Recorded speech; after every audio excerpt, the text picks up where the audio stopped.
They said slavery was unbreakable. Iron law, eternal chain. Yet in the shadows, the chain cracked. Not in open battle, not by decree, but in silence. Footsteps across midnight fields, whispers passed from lip to lip, lanterns glowing in windows like coded stars. The Underground Railroad was not rails, nor steel, nor timetables. It was flesh and blood, risk and ruin. A map written in terror, a system that should not have existed, yet did. Every mile a betrayal of a nation built on bondage. Men and women vanished from the plantations as if swallowed by night itself. Hunted like animals, sold like cargo, they moved through swamps, over rivers, across frozen ground, stalked by dogs, bounty hunters, and the law itself. Safe houses disguised as ordinary homes became fortresses of rebellion. Conductors, black and white, free and enslaved, risked death for a single crossing. Harriet Tubman led with pistol in hand, daring anyone to turn back. Courts thundered, laws tightened, blood spilled. Still the railroad ran. It was a conspiracy of survival. A nation within a nation. A secret so vast that it nearly tore the republic apart. And still, beneath the silence of history, its echoes remain, waiting to be heard. Slavery in the Americas began not with chains rattling in southern cotton fields, but in the holds of ships that crossed the Atlantic in the early 17th century. In August 1619, a Dutch privateer brought 20 Africans to the English colony of Virginia, marking the first documented arrival of Africans sold into bondage on English soil in North America. From that moment, a system began to harden, a system that would, over the course of 2 centuries, shape economies, societies, and identities with a brutality that became inseparable from the very idea of America. The transatlantic slave trade was the engine that fed this system. Between the early 1500s and the 19th century, more than 12 million Africans were forced across the Atlantic.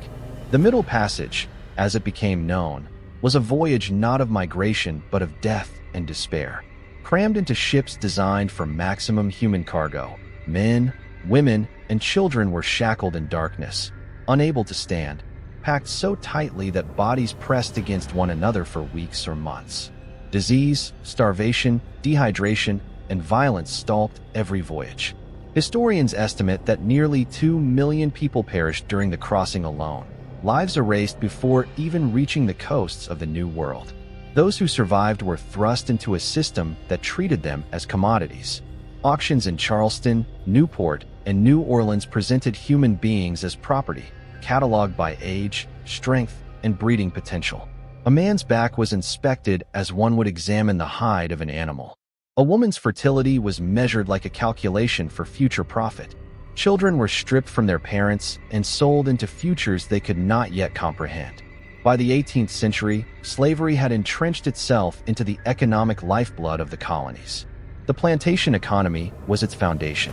In the Caribbean and Brazil, sugar became the crop that devoured lives.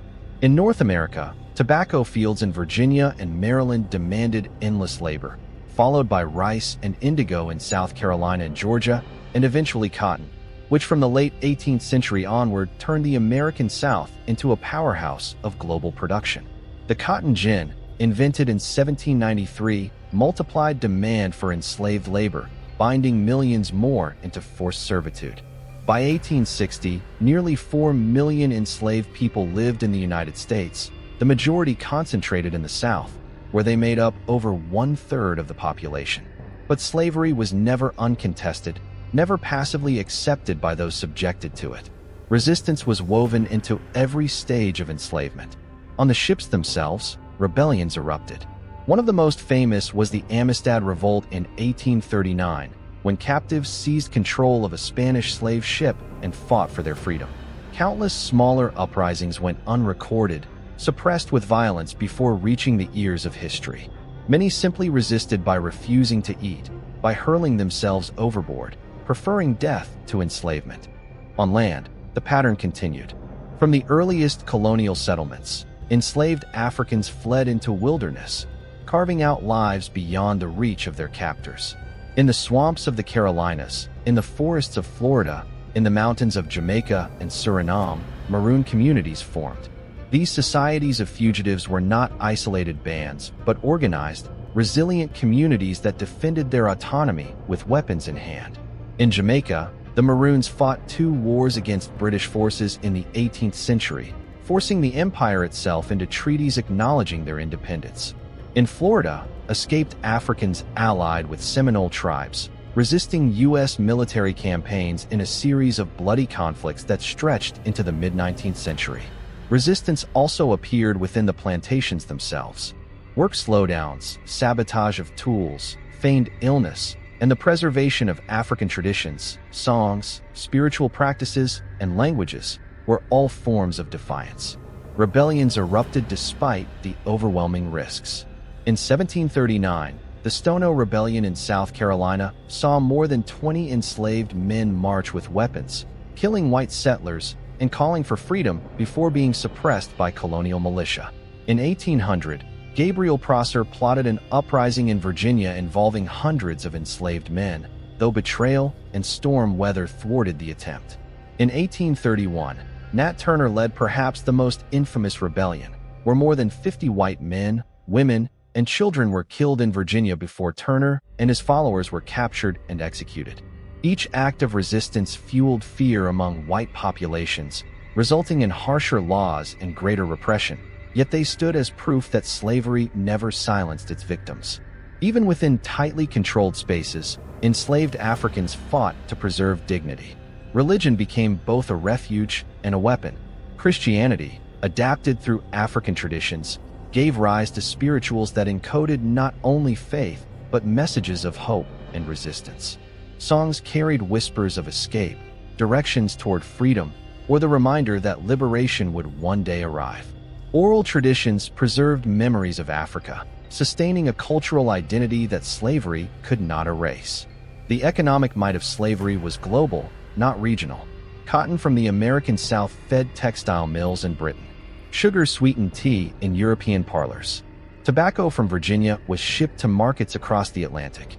The triangular trade bound continents together, manufactured goods from Europe to Africa, enslaved people from Africa to the Americas, raw materials from the Americas to Europe.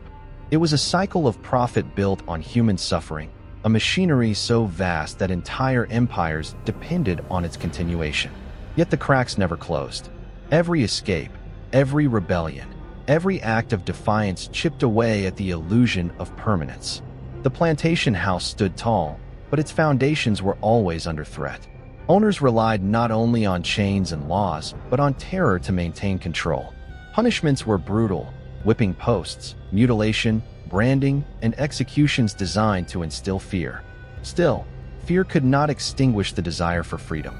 By the late 18th century, abolitionist voices began to rise louder in Britain and the Americas. The Haitian Revolution, which erupted in 1791 and ended in 1804 with the establishment of the First Black Republic, sent shockwaves across the Atlantic world. Enslaved men and women in Saint-Domingue toppled the French colonial regime, proving that slavery could be shattered not only by escape, but by revolution. For enslaved Africans elsewhere, Haiti was a beacon. For slaveholders, it was a nightmare vision of what might come. The story of slavery's rise in the New World is not only one of oppression, but of relentless resistance. The system was designed to strip people of identity, agency, and hope. Yet across centuries, from the first captives in 1619 to the countless who risked their lives in rebellion or flight, the struggle for freedom never ceased. Every plantation field, every auction block, every ship's hold bore witness not just to exploitation, but to defiance. The chains forged in the New World were never unbreakable. They rattled with unrest, stretched by acts of resistance, and bore the weight of millions who refused to surrender their humanity. And from those earliest acts of flight and rebellion, a pattern of struggle emerged, one that would grow, spread, and eventually form the underground networks that carried the enslaved out of bondage, even as the system fought to hold them down. In the young republic, freedom was spoken of as a universal right, yet the laws of the land told another story. From the very beginning, American legislation carved a divide between liberty and bondage, and nowhere was this more explicit than in the Fugitive Slave Acts. These were not neutral statutes. They were instruments of control, designed to stretch the reach of slavery far beyond the fields of the South, binding the entire nation to its enforcement. They transformed escape into treason, compassion into crime, and the very idea of freedom into a battlefield. The first act came in 1793, signed into law by President George Washington. The Constitution, written only a few years earlier, had already laid the groundwork in its Fugitive Slave Clause, Article 4, Section 2, requiring that persons held to service who escaped must be returned to their owners. The 1793 law gave this vague clause teeth. It authorized slaveholders or agents acting on their behalf to cross state lines in pursuit of fugitives. Any federal or local official was expected to aid in the capture. There was no trial by jury, no due process for the accused. A person claimed as a runaway could be seized, brought before a magistrate, and sent back into bondage on the word of a slaveholder's testimony alone. This was the moment when freedom in the North became fragile, when the border between liberty and slavery blurred. Even in states where slavery had been abolished, black men and women found themselves hunted. The law made no distinction between the escaped and the freeborn. Kidnapping flourished.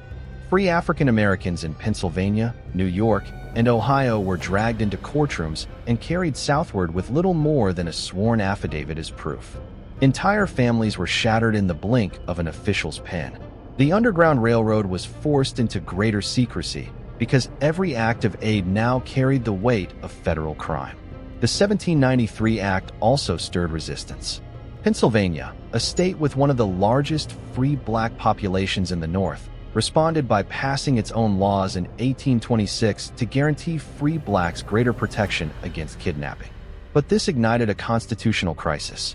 In 1842, the Supreme Court ruled in Prigg v. Pennsylvania that states were not obligated to enforce the federal fugitive law, though they could not obstruct it either. The ruling weakened enforcement, but it did not end the hunt. Slaveholders grew louder in their demands for stronger national guarantees, claiming that abolitionist defiance threatened their property rights. The nation moved steadily toward confrontation. That confrontation exploded with the Compromise of 1850. California's admission as a free state alarmed the South, and in return for its acceptance, Southern legislators pushed through a new, harsher Fugitive Slave Act. This second act was not merely an update. It was a weapon forged to terrify and to silence.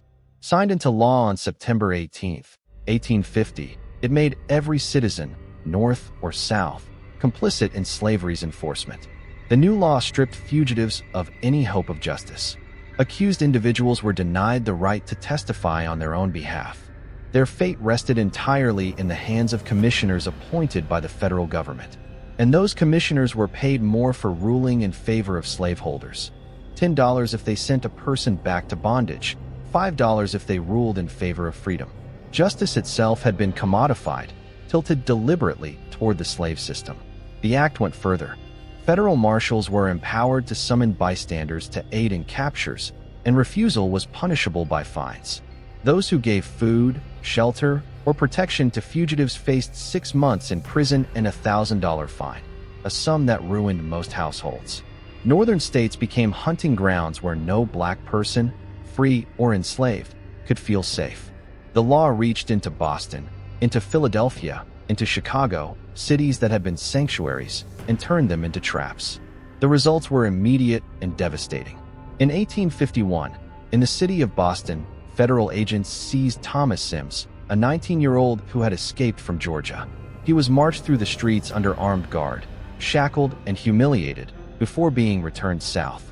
The following year, Anthony Burns, another fugitive in Boston, was arrested under the act.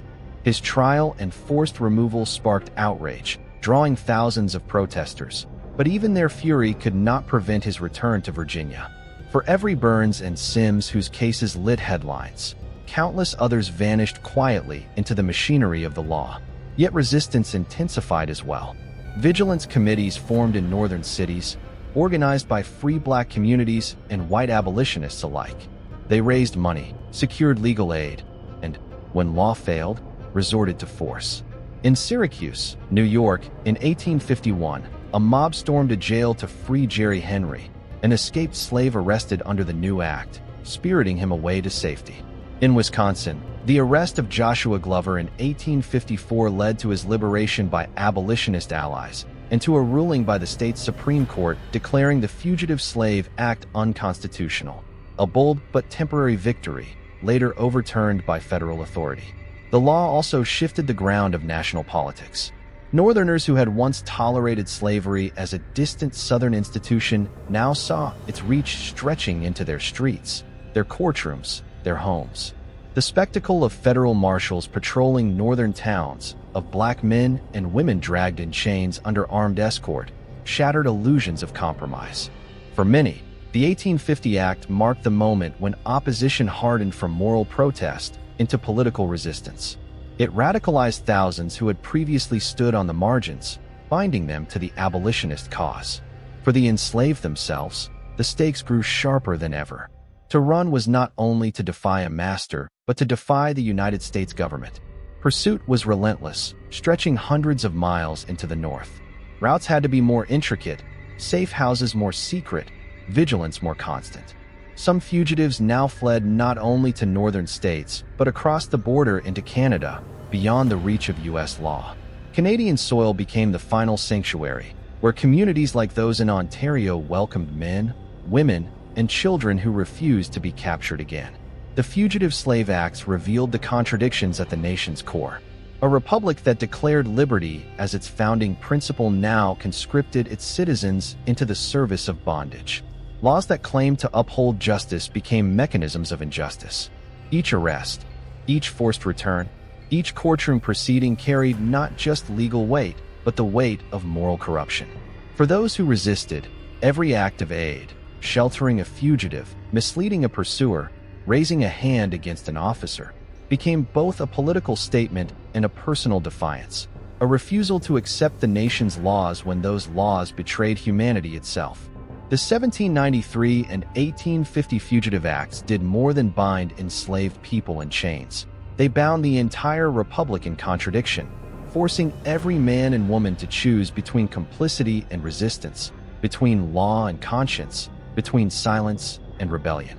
And from those choices, the nation's path toward crisis accelerated, each capture and each act of defiance tightening the coil of conflict that no compromise could release. By the late 18th century, slavery in America was a system of iron and law, but within its shadow, a new form of resistance was beginning to stir, quiet at first, barely visible, yet powerful enough to terrify those who profited from bondage. This resistance did not march with banners or armies. It whispered. It moved in fragments of language, in hymns sung at gatherings, in the coded gestures of strangers who shared nothing except the knowledge that freedom was worth any risk. What emerged was not yet a railroad of tracks and timetables, but a living network of people, built from secrecy, trust, and the desperation to escape chains. The phrase, Underground Railroad, would not enter popular use until the 1830s, but its roots reached back much earlier, into the late 18th and early 19th centuries. The concept grew as more enslaved Africans in the United States sought not just temporary flight, but permanent liberation, aided by communities, often free black men and women, who understood that resistance required organization. These early networks operated without official names, without structure on paper, because survival depended on invisibility. But their existence was undeniable, traced in stories of fugitives who vanished from plantations and reappeared in distant cities or even across international borders. African American communities were central to this underground system from the start. In northern cities like Philadelphia, New York, and Boston, growing populations of free blacks became both sanctuary and shield. Philadelphia, home to the largest free black community in the early republic, had by the 1780s established institutions like the African Methodist Episcopal Church under Richard Allen. Churches became meeting places not only for worship, but for strategy. Ministers and congregants quietly organized aid for fugitives, food, clothing, forged papers, and shelter in basements or attics. These were not random acts of charity. They were deliberate acts of defiance, undertaken by people who knew that the Fugitive Slave Act of 1793 made them criminal in the eyes of the law. The maritime world offered another corridor of escape. Free black sailors, many of whom worked in coastal trade or whaling, became vital links in the chain of movement. Ports like Baltimore, Norfolk, New York, and New Bedford were nodes of resistance where enslaved fugitives could be hidden in ship holds or smuggled aboard as crew. The sea offered both danger and possibility. In 1829, David Walker, a free black abolitionist in Boston, published his appeal to the colored citizens of the world, smuggled south by sailors in the linings of clothes and barrels of goods. While Walker's fiery words called for rebellion, the sailors themselves carried human lives northward, quietly ferrying fugitives along the coast to safer harbors. The geography of resistance was vast, extending into border states where escape routes could be threaded into everyday landscapes. In Maryland and Delaware, where slavery and freedom stood side by side, African American communities created tight networks of mutual aid. In rural areas, enslaved people relied on the knowledge of the land. Swamps, rivers, and forests provided cover. Free blacks in these same regions acted as guides and couriers, passing information about safe crossings and dangerous patrols. The Underground Railroad was never a single line but a shifting web, adapting constantly to new threats and opportunities. Religious networks provided crucial infrastructure. Quakers, especially in Pennsylvania and Ohio, were among the earliest white allies in assisting fugitives. Their religious convictions against slavery pushed them to act, often at great personal risk. Quaker meeting houses became stations, their members providing shelter while quietly passing fugitives along to the next safe point. Yet even within these circles, African Americans carried the greatest burden because they bore the constant risk of racialized suspicion, arrest, and violence. White abolitionists could be fined or jailed, but black helpers risked being enslaved themselves. Songs and language became another layer of resistance. Spirituals, sung during worship or work, often carried coded meanings. Lyrics about crossing rivers or reaching a promised land resonated not just with biblical hope, but with the reality of escape. Directions could be concealed in verses, landmarks referenced in ways that slaveholders could not decipher. Oral tradition became a compass, passed in whispers that might guide a fugitive through unfamiliar terrain toward a safe house or sympathetic community. Every successful escape heightened fear among slaveholders and hardened the system of pursuit. Patrols were established in the South to guard roads and forests. Notices of runaways filled newspapers, complete with detailed descriptions of appearance, clothing, and habits. Rewards were offered in sums large enough to tempt neighbors into betrayal. Yet fugitives continued to vanish, and the whispers of a railroad began to spread even among those who hunted them. The very language of railroads, conductors, stations, passengers, offered a metaphor of movement, direction, and secrecy. Though the technology of trains was still new in the early 19th century, the metaphor carried weight, the sense of speed, of vanishing into another world, of movement that could not be stopped. Communities along the Ohio River became especially critical. The river marked a boundary between slave states like Kentucky and free states like Ohio. To cross it was to step into contested ground, freedom in law, danger in practice. Towns such as Cincinnati became hubs of both capture and liberation. Free black residents in these towns, despite constant threats, sheltered fugitives and organized routes further north toward Lake Erie. From there, some fugitives reached Canada, particularly after 1793 when British North America, and later Canada, had outlawed slavery. By the 1820s and 1830s, Canadian settlements such as Amherstburg and St. Catharines grew into communities of former fugitives who had crossed the border through this fragile but resilient system. Church networks reached into rural as well as urban spaces. In Kentucky, enslaved congregants whispered messages beneath the scrutiny of overseers. In North Carolina and Virginia, prayer meetings doubled as planning sessions for escape. The power of faith lay not only in its promise of divine justice, but in its ability to unite people under the cover of worship. Ministers who traveled between parishes sometimes carried messages or connected individuals seeking to flee. Religion thus became both shield and sword, a practice that gave endurance and a tool that enabled resistance. The fragility of the system demanded absolute trust. One betrayal could unravel entire networks. Slave catchers infiltrated black communities, posing as fugitives or allies, gathering intelligence before striking. Yet despite constant danger, the networks endured, rebuilt after raids, adapted after arrests. For every conductor imprisoned, another stepped forward. For every safe house discovered, a new one was prepared in silence. This resilience reflected the shared determination of people who refused to accept bondage as permanent. The whispers of freedom that ran through African American communities, through the hands of sailors, through the hymns of churches, carried more than hope. They carried structure. They built a system that, though invisible to the naked eye, was strong enough to carry thousands out of slavery. By the time the metaphor of the Underground Railroad became widely recognized in the 1830s, the foundation had already been laid in decades of quiet resistance. It was born not of sudden invention, but of years of endurance, courage, and careful coordination across boundaries of law and geography. The railroad did not begin with maps on paper or rails across land. It began with the decision of one person to help another, in defiance of laws that demanded silence. It began in the quarters of free black families who risked their freedom for others, in the hymns that carried coded promises, in the hold of a ship where a sailor concealed a stowaway beneath cargo. It spread because enslaved men and women trusted those whispers, stepped into danger, and carried the movement forward. It spread because communities, poor, free, hunted, determined, believed that freedom could be taken, if not given.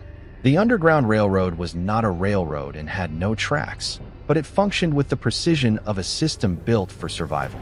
It was a network that transformed the ordinary, farmhouses, barns, wagons, quilts, hymns, into instruments of resistance.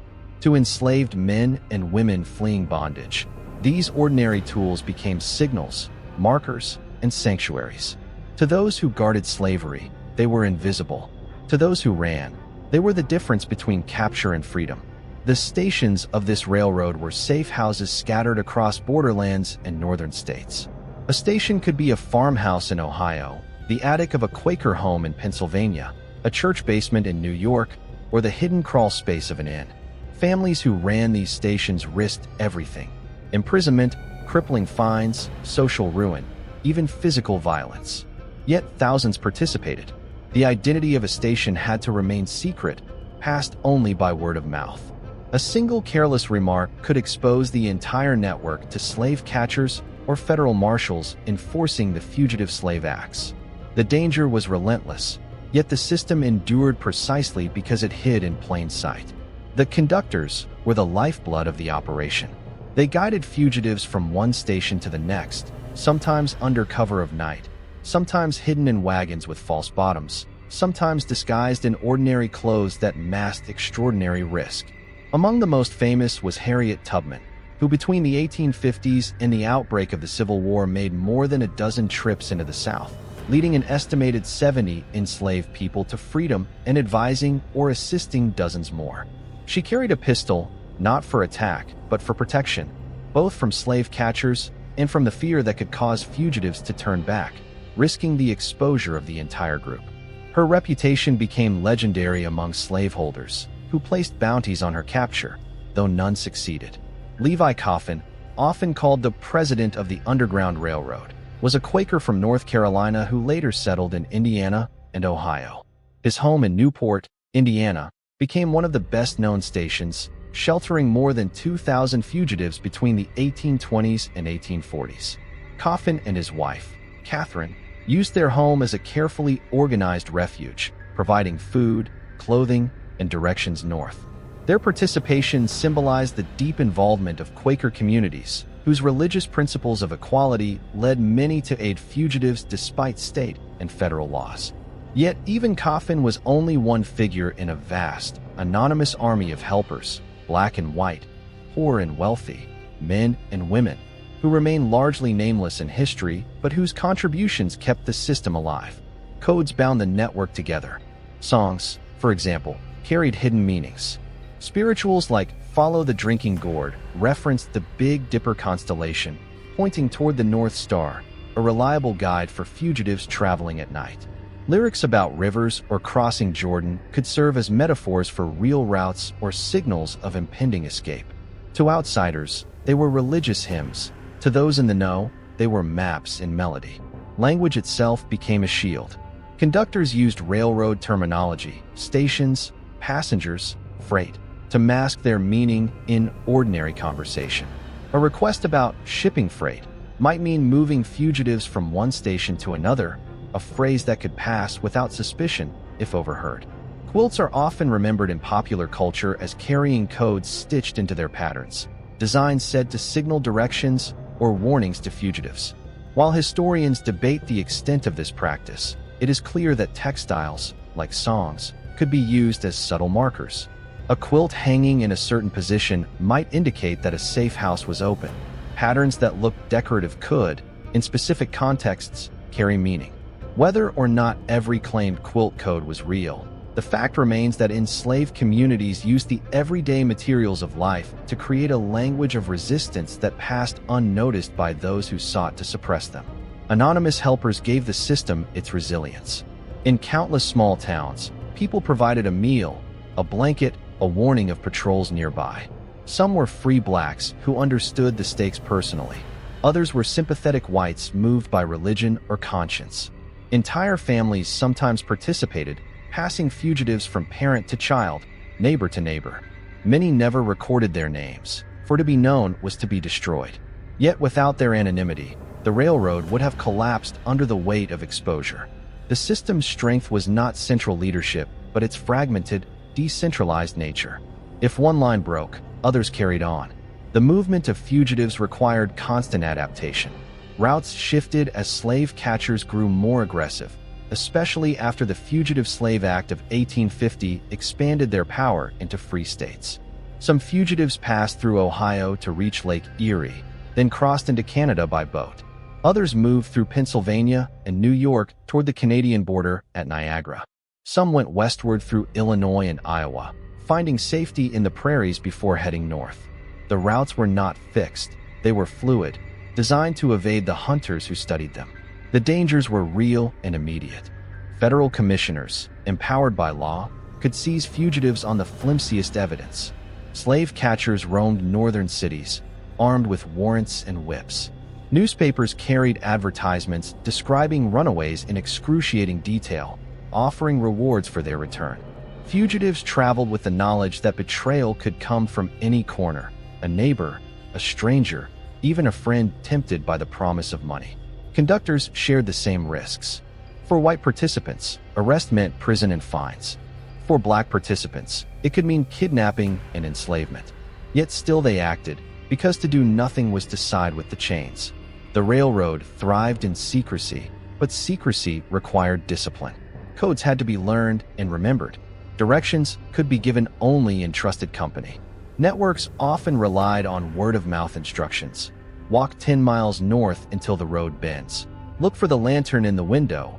Wait for the wagon with the false bottom. Each detail mattered, each step calculated to avoid pursuit. Mistakes cost lives. Precision kept the system alive. Though famous names stand out, the railroad was not defined by individuals, but by communities. African American congregations raised funds, provided food, and hid fugitives within their churches. Black abolitionists like William Still in Philadelphia recorded hundreds of cases, leaving behind one of the most valuable first-hand archives of how the system worked. Still interviewed fugitives, kept their stories, and coordinated their movements northward. His meticulous records, though dangerous at the time, now offer historians a rare glimpse into the mechanics of the railroad. The system relied on geography as much as people. Rivers, forests, mountains, all were incorporated into escape routes. The Ohio River was crossed in small boats, or even on frozen ice in winter. Wagons with hidden compartments carried fugitives across dangerous stretches. Attics and cellars were outfitted with false walls or secret doors. A barn might conceal fugitives under hay. A wagon might be fitted with compartments that could be sealed shut until danger passed. Each station improvised based on its resources, but all shared the same goal: to move the fugitive one step closer to freedom. The Underground Railroad, by its very nature, leaves behind incomplete traces. Most who participated could not leave records without endangering themselves. Yet through scattered testimonies, court documents, and memoirs, the contours of its operation emerge, a vast system of human solidarity, coded language, and quiet defiance. It operated not in daylight proclamations, but in whispers, in quilts, in songs, in lanterns burning in the night.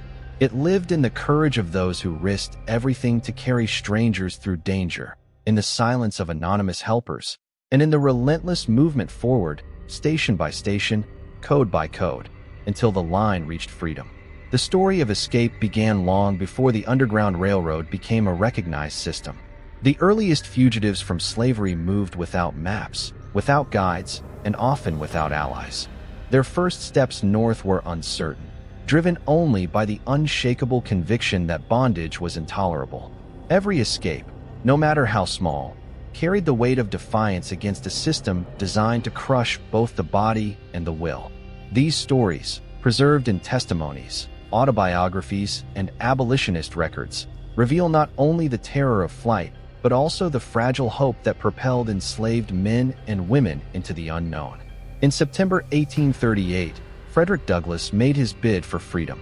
Born in 1818 in Talbot County, Maryland, Douglass spent his youth in the fields and shipyards of Baltimore. The experience gave him an advantage others lacked. He learned the skills and dress of a sailor, knowledge that would become his disguise. At age 20, he borrowed a sailor's protection pass, false papers certifying him as a free seaman, and dressed in a red shirt, tarpaulin hat, and black cravat. With these tokens of borrowed freedom, he boarded a northbound train. The risk was immense. Any official who inspected the papers too closely would see they did not match his features. Douglass later described his terror, the pounding of his heart each time a conductor approached, the fear of betrayal by a fellow passenger, the gnawing sense that one false step would send him back in irons. Yet the disguise worked. He reached New York City within 24 hours, a fugitive no longer bound by Maryland law, but still hunted by the national reach of the Fugitive Slave Act of 1793.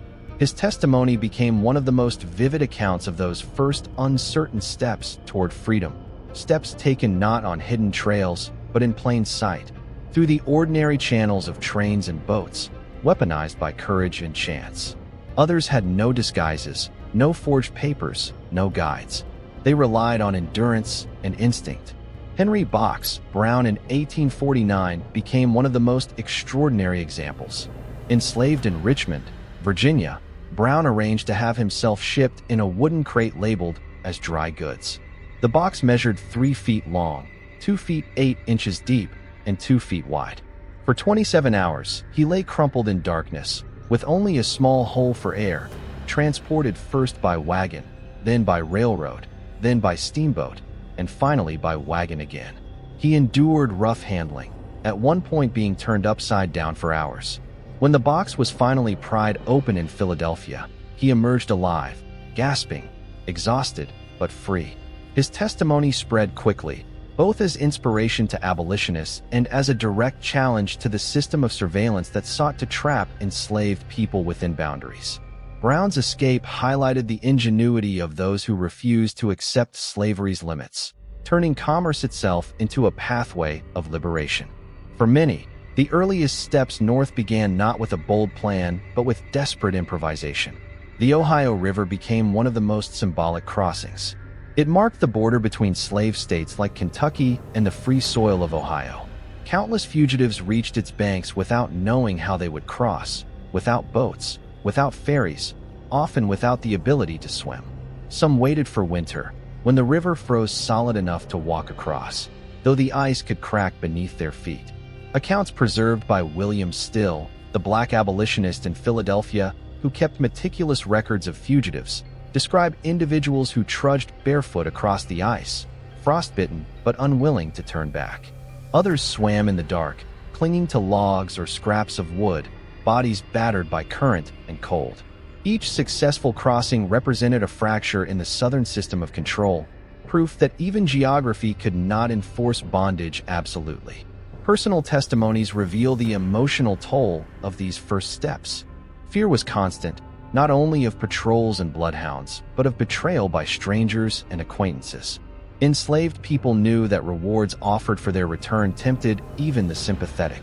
Escapes often meant leaving behind family, who could not travel together. Harriet Jacobs, born in 1813 in Edenton, North Carolina, described the anguish of her own path to freedom. Pursued relentlessly by her enslaver, Jacobs hid for nearly 7 years in a crawl space above her grandmother's house, too small to stand upright.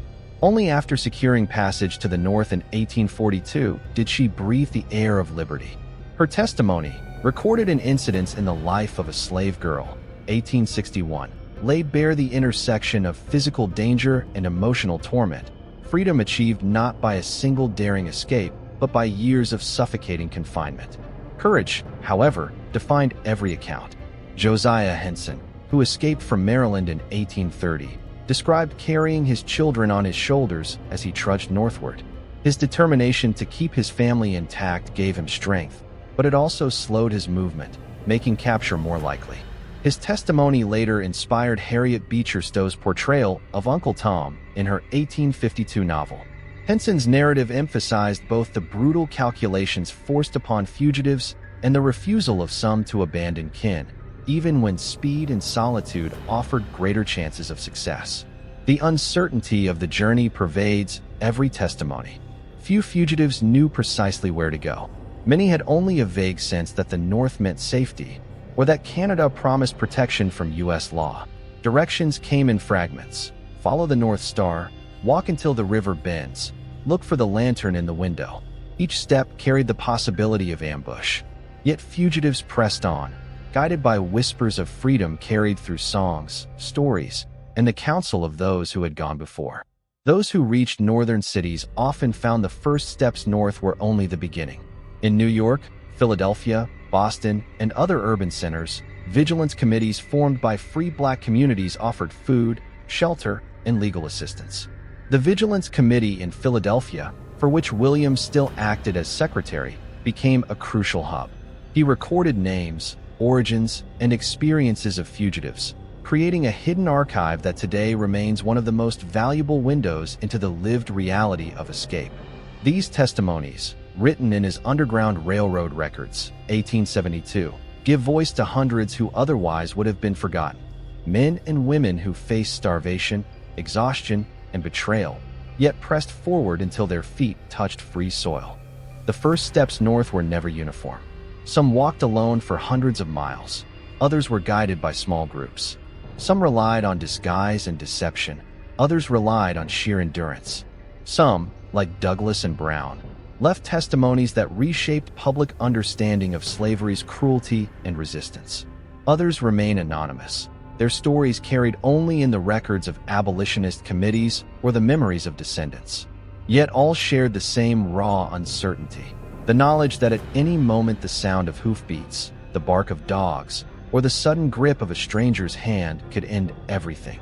These narratives reveal that escape was not a single act, but a process of constant motion, constant fear, and constant defiance. Each fugitive stepped into a world where laws hunted them, strangers judged them, and geography tested them. Yet every step north, however faltering, carried within it the collapse of slavery's illusion of permanence. The first footprints in free soil, whether in Pennsylvania, Ohio, or Canada, testified to the truth that bondage was not absolute. Slavery demanded submission, escape declared refusal.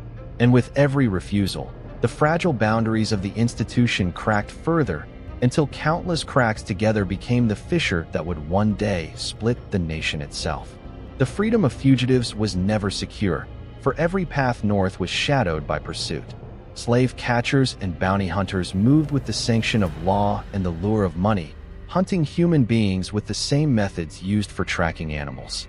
The Fugitive Slave Act of 1793 gave them authority to seize alleged runaways across state lines, and the later Fugitive Slave Act of 1850 made their work even more brutal, turning the streets of northern cities into hunting grounds where no black man, woman, or child was safe from sudden capture. These laws transformed fugitives into permanent targets. A man who had lived free in Ohio for a decade could be seized at dawn, bound in chains, and marched south without the chance to testify in his own defense.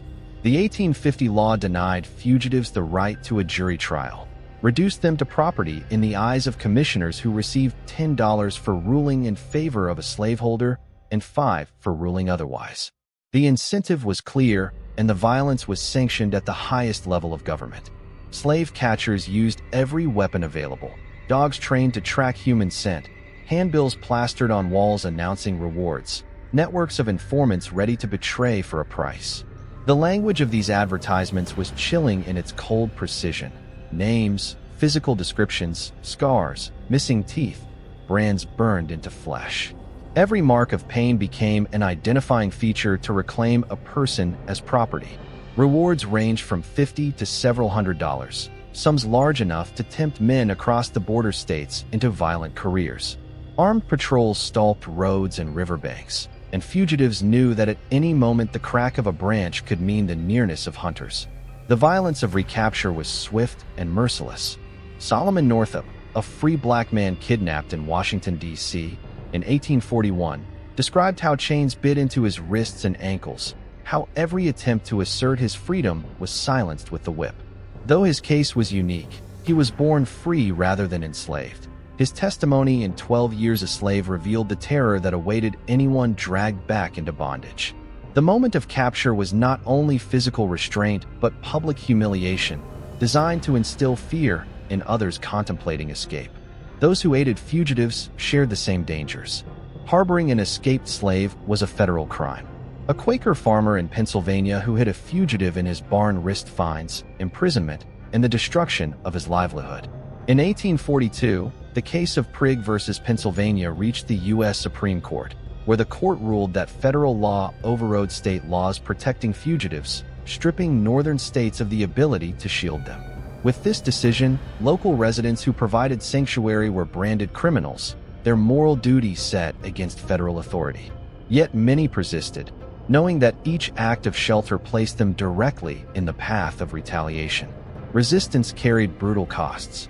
In 1851, in Christiana, Pennsylvania, a group of black men and white abolitionists confronted a Maryland slaveholder, Edward Gorsuch, who had come north with armed men to recapture fugitives. Gunfire erupted. Gorsuch was killed, his son gravely wounded. Dozens of local residents, both black and white, were arrested and charged with treason against the United States for their part in the resistance. Though most were acquitted, the Christiana riot underscored the deadly stakes of defying the law, where even defending one's own community was treated as rebellion against the state. The threat extended into northern strongholds once thought secure. In Boston in 1854, Anthony Burns, a fugitive from Virginia, was seized by federal marshals. The city erupted in protest, with abolitionists storming the courthouse in an attempt to free him. One guard was killed, dozens injured, yet federal power prevailed. Burns was marched through the streets under heavy military escort, his body guarded by more than 1,000 soldiers. The cost of his recapture was over $40,000, a staggering sum that showed the government's commitment to appeasing slaveholders. His forced return ignited outrage, but also terror among fugitives who realized that even in Massachusetts, liberty could be stripped away in an instant. The presence of bounty hunters brought constant anxiety to free black communities. Children were taught to be wary of strangers. Parents feared that their families could be torn apart in a moment. Cases of kidnapping were frequent, for the line between free and enslaved was deliberately blurred. In 1825, Margaret Morgan, a free woman living in Pennsylvania, was seized by agents of her former enslaver from Maryland, sparking the case of Prigg versus Pennsylvania. Her abduction was not unique. Throughout the 19th century, free black men and women vanished from northern towns, dragged south under false claims that they were fugitives. The inability to prove freedom in the face of armed accusers made every black person vulnerable, regardless of legal status. The financial system of slavery fueled this relentless pursuit. Enslaved men and women represented immense value, often the largest portion of a slaveholder's wealth. Losing one to escape was not only a personal affront, but an economic loss. A skilled young man might be worth $1,000 in the 1840s, tens of thousands in modern value. This economic calculus drove the violence of recapture, reducing human lives to investments to be protected and reclaimed. Yet fugitives resisted even in the face of pursuit. Henry Highland Garnet recalled how runaways fought back, preferring death to recapture. Some carried knives or pistols, not to attack, but to ensure that they would not be dragged south alive. Newspapers recorded such moments in tones of outrage, portraying fugitives as violent criminals rather than human beings defending their liberty. The narrative of law and order masked the reality that the law itself was an engine of oppression. For those who gave shelter, the risks were not only legal but physical. Mobs sometimes attacked homes suspected of harboring fugitives. Ministers who preached abolition faced threats, assaults, and the destruction of their churches. Levi Coffin, often called the president of the Underground Railroad, faced constant surveillance in Indiana and later Ohio. His home sheltered thousands of fugitives, yet each knock on the door carried the possibility of exposure. He recounted times when bounty hunters prowled the streets outside, waiting for the slightest mistake to bring ruin upon his household. Every act of pursuit revealed the fragility of the supposed divide between free and slave states. The laws of the South reached into the North, enforcing bondage on soil that claimed liberty. The hunters' whips and chains extended beyond plantations, turning even cities like Philadelphia and Boston into contested spaces where freedom was uncertain. For fugitives, every footstep was shadowed by risk. For those who aided them, every act of compassion was weighed against the threat of prosecution, violence, and ruin. The machinery of pursuit was vast, yet it could not extinguish the determination of the hunted or the courage of those who stood beside them. The spectacle of chains rattling in northern streets exposed the brutality of slavery to those who had tried to ignore it, making clear that no region was untouched, no conscience untested, and no act of escape or shelter free from the shadow of punishment. Enslavement was not only a system of forced labor, but one of deliberate family destruction. Husbands, wives, and children were torn apart by sales and inheritances, reduced to property that could be divided with the stroke of a pen. The journey to freedom often began with an unbearable choice: to stay bound in chains with loved ones or to risk escape and leave them behind, uncertain if reunion would ever come. The Underground Railroad carried thousands north, but each escape was shadowed by the sound of children crying, mothers pleading, and families fractured in ways that could last a lifetime. The slave markets of the South thrived on separation. In New Orleans, one of the largest centers of trade, auctions were conducted with clinical cruelty. Children as young as 5 were placed on the block, sold separately from their mothers. Advertisements in Southern newspapers openly listed prime field hands alongside breeding women and likely boys, commodifying families as though they were livestock. The domestic slave trade, especially after the banning of the transatlantic trade in 1808, intensified the rupture of families as planters in the Deep South demanded labor for cotton cultivation. Between 1820 and 1860, nearly 1 million enslaved people were forcibly moved from the Upper South to the cotton frontier, many never to see their kin again. Within this context, escape through the Underground Railroad carried its own tragedies. Men often fled alone, not because they lacked devotion, but because the burden of guiding small children or infirm relatives across hundreds of miles was perilous. The journey required silence, swiftness, and endurance, qualities difficult to manage with infants or elders. Frederick Douglass, who escaped from Maryland in 1838, wrote later of the torment of leaving behind his loved ones, knowing that to attempt escape with them all would have doomed the effort from the start. His choice to flee was a gamble that one free person might later work to secure the freedom of others, but it was a gamble that cut deep into the bonds of family. Women, too, bore impossible choices. Harriet Tubman's own story illustrates this. She escaped slavery in 1849 from Maryland, leaving behind her husband, John Tubman, who refused to accompany her. His fear of capture outweighed his desire for liberty, and Harriet was forced to go alone. Yet she returned again and again, risking her life to bring out siblings, parents, nieces, and nephews. In her determination lay one of the rare stories of family reunification, but her first flight north was marked by the searing absence of a husband who would not follow. For countless others, the same departure ended not in reunion, but permanent loss. Letters and testimonies reveal the ache of separation. John Brown, not the abolitionist, but an enslaved man, testified before the American Anti-Slavery Society in 1847 about being sold away from his wife and child.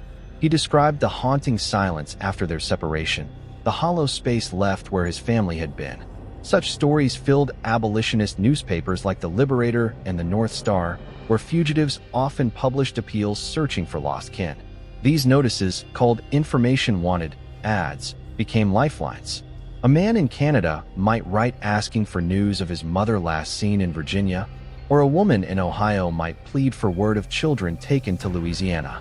The ads were fragments of hope scattered across newspapers, tangible proof of families determined to stitch themselves together despite vast distances.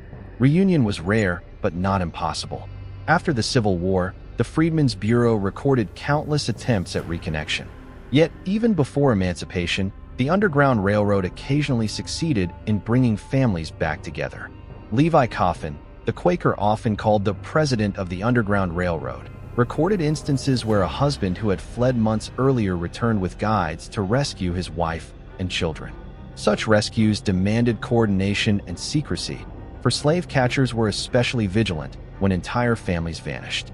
The difficulty of hiding multiple people in attics, wagons, or cellars multiplied the danger for all involved. Yet these acts of reunion stand as some of the most extraordinary feats of the network. The heartbreak of separation was compounded by laws designed to make reunification nearly impossible. Under the Fugitive Slave Act of 1850, even free black people in the North could not openly seek their families without risk of being accused of fugitive status themselves.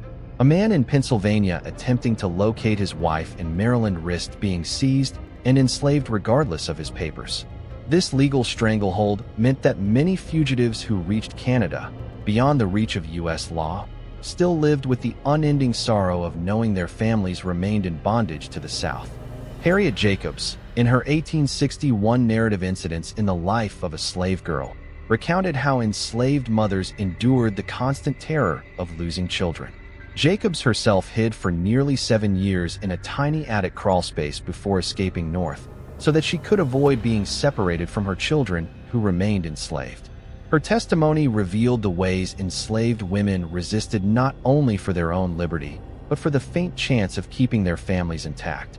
Her voice, steady and unsparing, showed how the bonds of motherhood were turned into tools of coercion by slaveholders, who threatened to sell children in order to bend women into submission. Reunions, when they happened, carried extraordinary weight. In 1854, William and Ellen Craft, who had executed one of the boldest escapes in history, Ellen passing as a white mail planter with William as her enslaved servant, settled in Boston. But even there, they were hunted under the Fugitive Slave Act and ultimately fled to England. From across the Atlantic, they worked tirelessly to locate family members left behind in Georgia.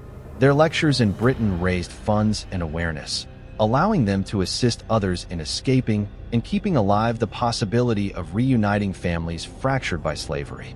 The Craft story, told in their book Running 1,000 Miles for Freedom, became a rallying cry for the resilience of family bonds stretched across continents. Not all separations were permanent. When emancipation arrived in 1865, it unleashed a flood of movement across the South as freed people walked hundreds of miles to locate spouses, children, and siblings. But even before that watershed, the Underground Railroad had carried traces of this resilience.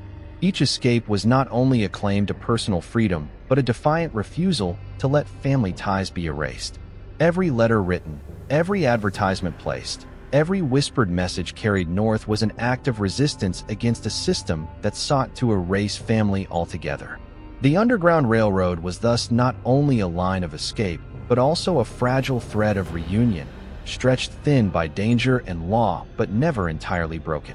The testimonies of those who left children behind, of mothers who carried infants across rivers, of husbands who returned for wives, preserve the raw truth that slavery was as much a war against family as it was a war against freedom. And within that war, every successful reunion, however rare, stood as a testament to endurance, memory, and the refusal to let human ties be obliterated by chains. Faith was not only survival under slavery, it was resistance. The Black Church became both a sanctuary of the spirit and a fortress of liberation, a place where hymns carried messages no overseer could decode, where prayer meetings became councils of strategy, and where the enslaved found not only God, but also the possibility of escape. To speak of the Underground Railroad is to speak also of the spiritual lifeline sustained in fields, cabins, and secret clearings, where the language of faith was transformed into the language of freedom. The African Methodist Episcopal Church, founded in 1816 by Richard Allen in Philadelphia, stood at the center of this resistance. The AME Church was more than a house of worship. It was the first independent black denomination in the United States, born from a refusal to bow to white control. Its pulpits became platforms for abolitionist speeches, its basements safe houses for fugitives, and its members active agents of the Underground Railroad. Ministers such as Allen himself, along with later leaders like Daniel Payne and Henry McNeil Turner, framed Christianity not as submission but as liberation, interpreting biblical narratives through the lens of bondage and deliverance. The Exodus story, with Moses leading his people out of Egypt, became a central motif. For those in chains, it was not allegory but prophecy. Yet faith was not confined to formal churches in northern cities. Across the South, enslaved people built hidden worlds of prayer that defied the control of their masters. On plantations, white authorities allowed only supervised services, often led by white preachers who urged obedience and loyalty. But enslaved men and women created invisible institutions, secret prayer meetings held in woods, swamps, and cabins late at night. To keep from being overheard, they pressed their mouths into kettles, jars, or blankets to muffle the sound of prayers and hymns. These hush harbors, as they came to be known, were acts of defiance. They were places where enslaved people reshaped Christianity, rejecting the gospel of submission and instead preaching a gospel of freedom. Songs born in these meetings became coded language for escape. Spirituals carried hidden directions, blending faith with maps of survival. "Steal Away to Jesus" was both a hymn of salvation and a signal that a secret meeting was planned. "Swing Low, Sweet Chariot" evoked the chariot of Elijah but also hinted at the Underground Railroad, the chariot being those who would carry fugitives north. Perhaps most famously, "Follow the Drinking Gourd" provided literal directions. The drinking gourd referred to the Big Dipper, which points north to the North Star. Sung in the fields, it sounded like a hymn of longing, but for those who listened closely, it was a compass guiding them out of bondage. The role of faith extended to the fugitives themselves. Many who escaped carried with them Bibles or scraps of scripture, convinced that divine protection walked with them on dangerous paths. Harriet Tubman, who escaped Maryland in 1849, credited visions and spiritual conviction as the source of her strength. She spoke often of hearing God's voice guiding her routes and decisions. Those who sheltered fugitives also drew courage from faith. Black preachers in border states risked arrest and mob violence to hide escapees in church basements, defending their actions as obedience to a higher law than the Fugitive Slave Act of 1850. The connection between church and freedom was reinforced by abolitionist networks. Black congregations in the North often worked hand in hand with white allies from Quaker, Congregationalist, and Methodist churches. Yet the black church was distinct in its dual role. It was not simply assisting the Underground Railroad. It was itself a community of fugitives, the formerly enslaved building a faith that demanded justice.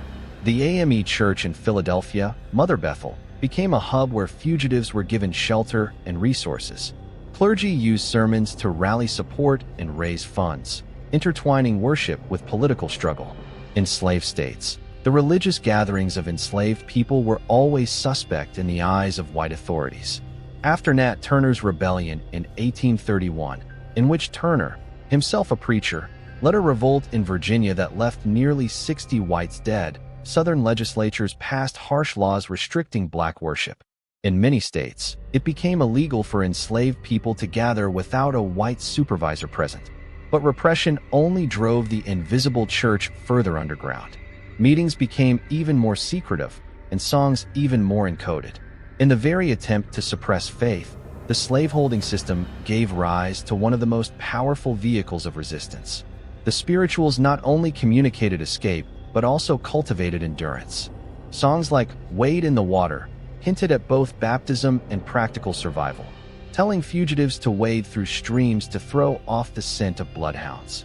Every line was a blend of theology and strategy, faith and practical knowledge. These songs passed from plantation to plantation, carried orally, never written, sustained by memory and repetition. They became a cultural map, a hidden text passed down through generations who could not openly record their history. The resilience of the Black church lay in its ability to transform suffering into strength. Faith communities were the few places where enslaved people could exercise leadership, speak publicly, and forge collective identity.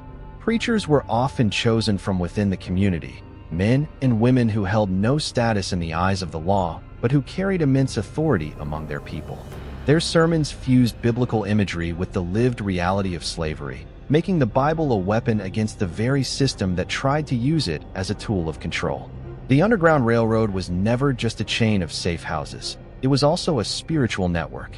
Prayers, sermons, and songs traveled as surely as coded signals and written messages. The fugitives who crossed into freedom carried with them the strength drawn from these hidden churches.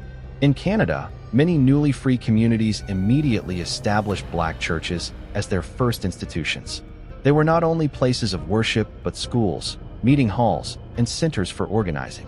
The pattern set in slavery, faith as both sanctuary and resistance, remained unbroken. The Black church gave the Underground Railroad its heartbeat. It provided shelter when every other roof was barred, words of guidance when silence was the only protection, and songs that could be sung aloud without betraying their secret purpose.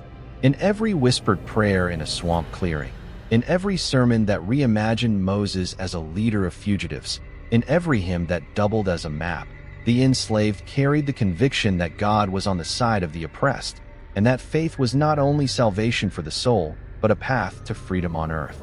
The story of the Underground Railroad cannot be told without the women who shaped it. Their names often stood in the shadows of history, but their hands carried the weight of survival.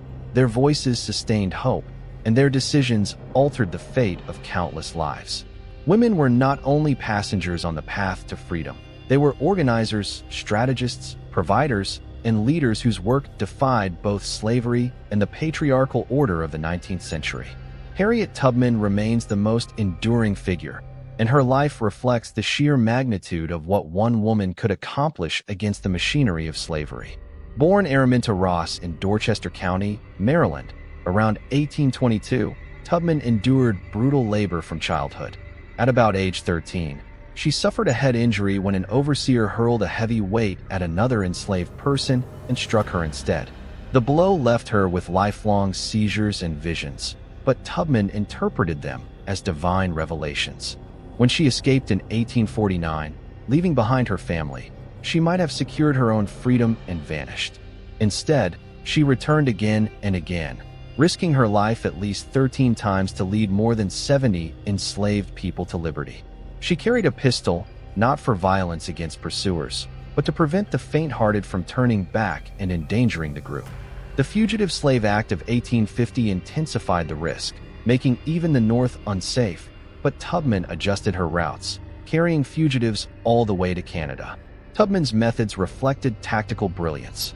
She timed escapes for Saturday nights, knowing newspapers did not print runaway notices until Monday, buying critical hours. She relied on Black and white allies, but also on her own uncanny instincts, moving groups through swamps, forests, and backroads with a precision honed from years of enslaved labor in the fields and woods of Maryland. Her work extended beyond rescue.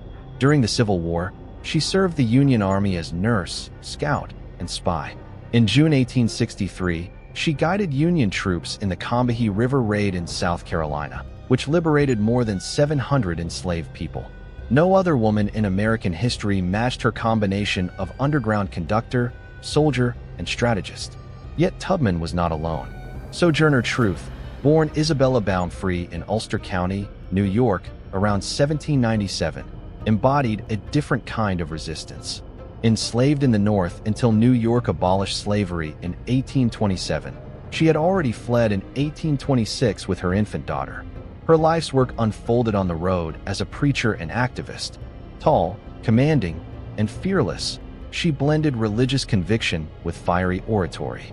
Though not a conductor in the literal sense of guiding fugitives along the Underground Railroad, her speeches and advocacy created a moral and political environment in which the system could thrive. Truth campaigned tirelessly for abolition and women's rights, challenging the dual oppressions of race and gender. Her famous 1851 speech in Akron, Ohio, later remembered as "Ain't I a Woman?", cut through the rhetoric of male abolitionists and suffragists alike. Her presence galvanized communities, raising support and resources that sustained fugitives on the run and reinforced the network that the Underground Railroad depended upon. Beyond these towering figures were women whose names seldom appear in textbooks, but whose labor was indispensable. In Philadelphia, abolitionist Lucretia Mott opened her home as a station for fugitives, but behind her efforts stood a network of Black women like Harriet Fortin Purvis, who organized fundraising, hid escapees, and used their social connections to strengthen the railroad. Purvis was part of the wealthy Black Fortin family, which used its resources to underwrite abolitionist causes. Her house became a critical node in the movement, demonstrating that women of means took direct risks. For many Black women, resistance was not only public but rooted in the private struggle of sustaining families under slavery. Mothers made choices that demanded unthinkable sacrifice. Some escaped alone, intending to earn freedom first and then return for their children, as Harriet Tubman once did for her own parents. Others carried infants along dangerous routes, knowing that a child's cry could expose the group to capture. Women like Margaret Garner of Kentucky in 1856 faced the most harrowing decisions. Cornered by slave catchers after fleeing across the frozen Ohio River, Garner attempted to kill her children rather than see them dragged back into slavery. She succeeded in killing her young daughter before being overpowered. The case horrified and polarized the nation, becoming a tragic emblem of the extremes enslaved mothers faced. Women also sustained the railroad through everyday acts of provision. They cooked food for fugitives, washed clothes to disguise travelers, and prepared makeshift shelters in cellars, attics, and barns. In Ohio, Indiana, and Pennsylvania, Quaker women like Hannah Haydock and Levi Coffin's wife, Catherine, managed the logistics of feeding and clothing the constant flow of fugitives who passed through their homes. Catherine Coffin was said to have provided meals and garments for thousands over the years, her kitchen as critical a tool of resistance as her husband's connections. In Canada, where many fugitives eventually settled, women played a central role in sustaining communities of the newly free. They organized mutual aid societies, taught children to read and write, and established churches that preserved cultural identity. Mary and Shad Carey, born free in Delaware in 1823, became one of the most prominent voices among this diaspora. She migrated to Windsor, Ontario, in 1851 and founded the provincial Freeman newspaper, urging self-reliance and education for Black refugees. Her editorial work gave voice to the experiences of those who had escaped and advocated for women's active role in public life, placing her among the earliest Black female journalists in North America. The Underground Railroad was not only about escape, but about endurance, and women embodied that endurance at every level. Enslaved women carried the double burden of labor in the fields and sexual exploitation at the hands of owners, yet still found ways to resist. Some poisoned abusive masters, some slowed their work deliberately, others passed along information that could aid fugitives. Their resistance was woven into daily survival, and though these acts rarely carried names into history, they were no less critical than the more visible rescues. The network that sustained the Underground Railroad was fragile, constantly under threat, but its endurance depended on the resilience of women. Harriet Tubman's daring rescues electrify history. Sojourner Truth's voice thunders across the centuries, but behind them stood countless mothers, wives, and daughters who carried food, kept secrets, and made sacrifices that remain unrecorded. Their resistance was not confined to speeches or daring raids. It was also in the quiet strength of preparing a safe bed for a fugitive, in the courage of carrying a child through swamps, in the defiance of keeping a family together in the face of laws designed to tear them apart. Women shaped the railroad as surely as any track, binding it together with faith, courage, and unyielding resolve. The fight against slavery in the United States could not have survived without allies in the North.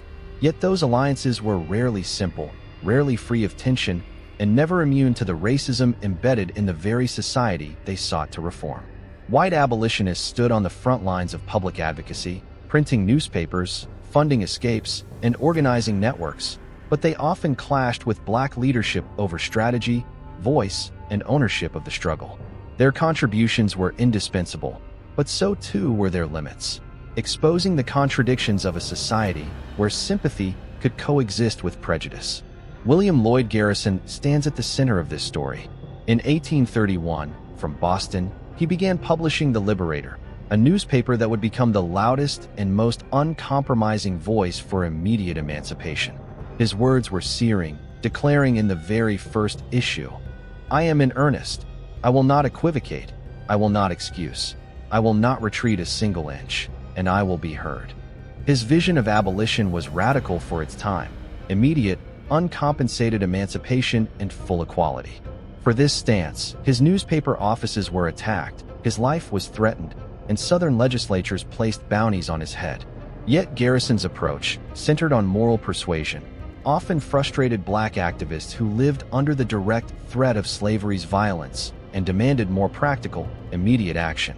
Garrison believed in the power of the printed word and public conscience, and he refused to support political compromise.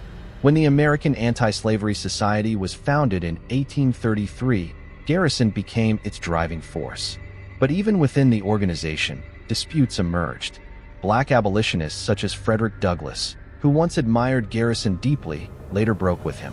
Douglass had first been brought onto the lecture circuit by Garrison's network, his oratory electrifying white and black audiences alike. But Douglass soon realized that Garrison's insistence on rejecting politics, the belief that the Constitution was a pro-slavery document and therefore not to be used as a weapon, left the movement without practical tools to fight slavery in the halls of power.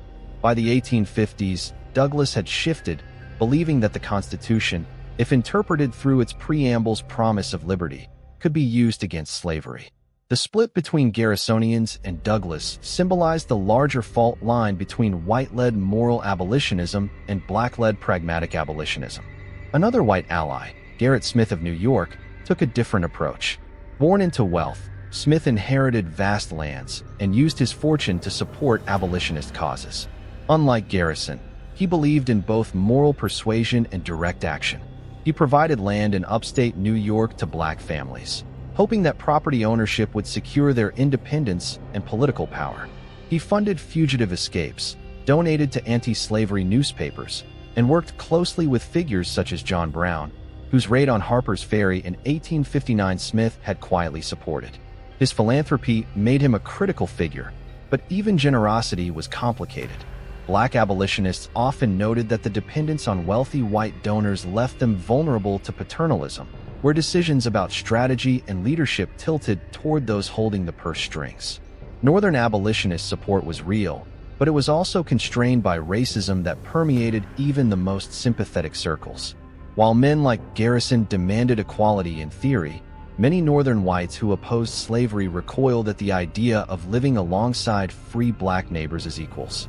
The rise of anti-black riots in cities like New York and Philadelphia during the 1830s and 1840s revealed how abolitionism was never the majority opinion in the North.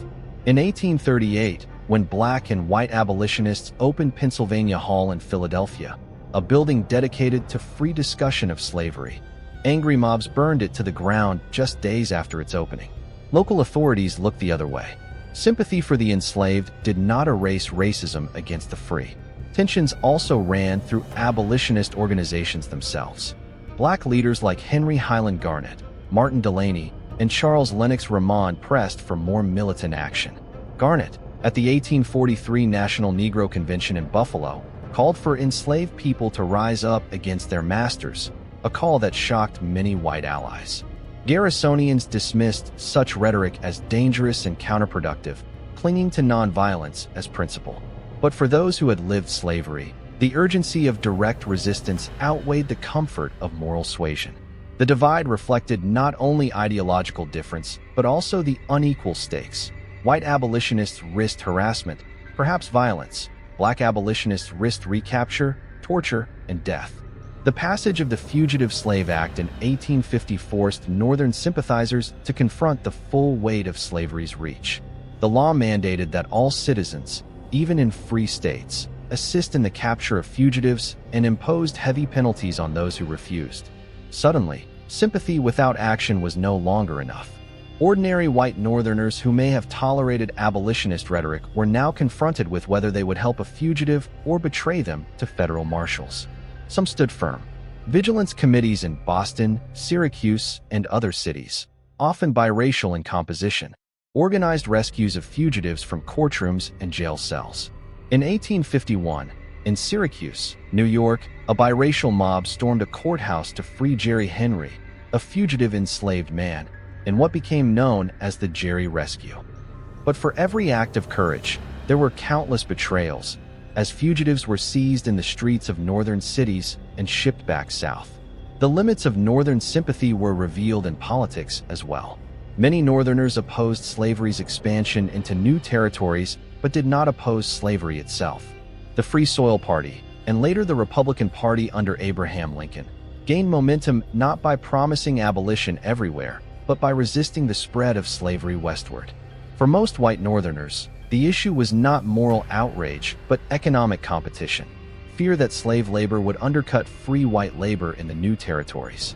Abolitionists like Garrison and Douglas recognized this gap, exposing the difference between true abolitionism and the broader, more cautious anti-slavery sentiment that dominated Northern politics. Even within the Underground Railroad, white allies could not always escape the stain of paternalism. Conductors such as Levi Coffin, often called the president of the Underground Railroad, sheltered thousands of fugitives in Indiana and Ohio.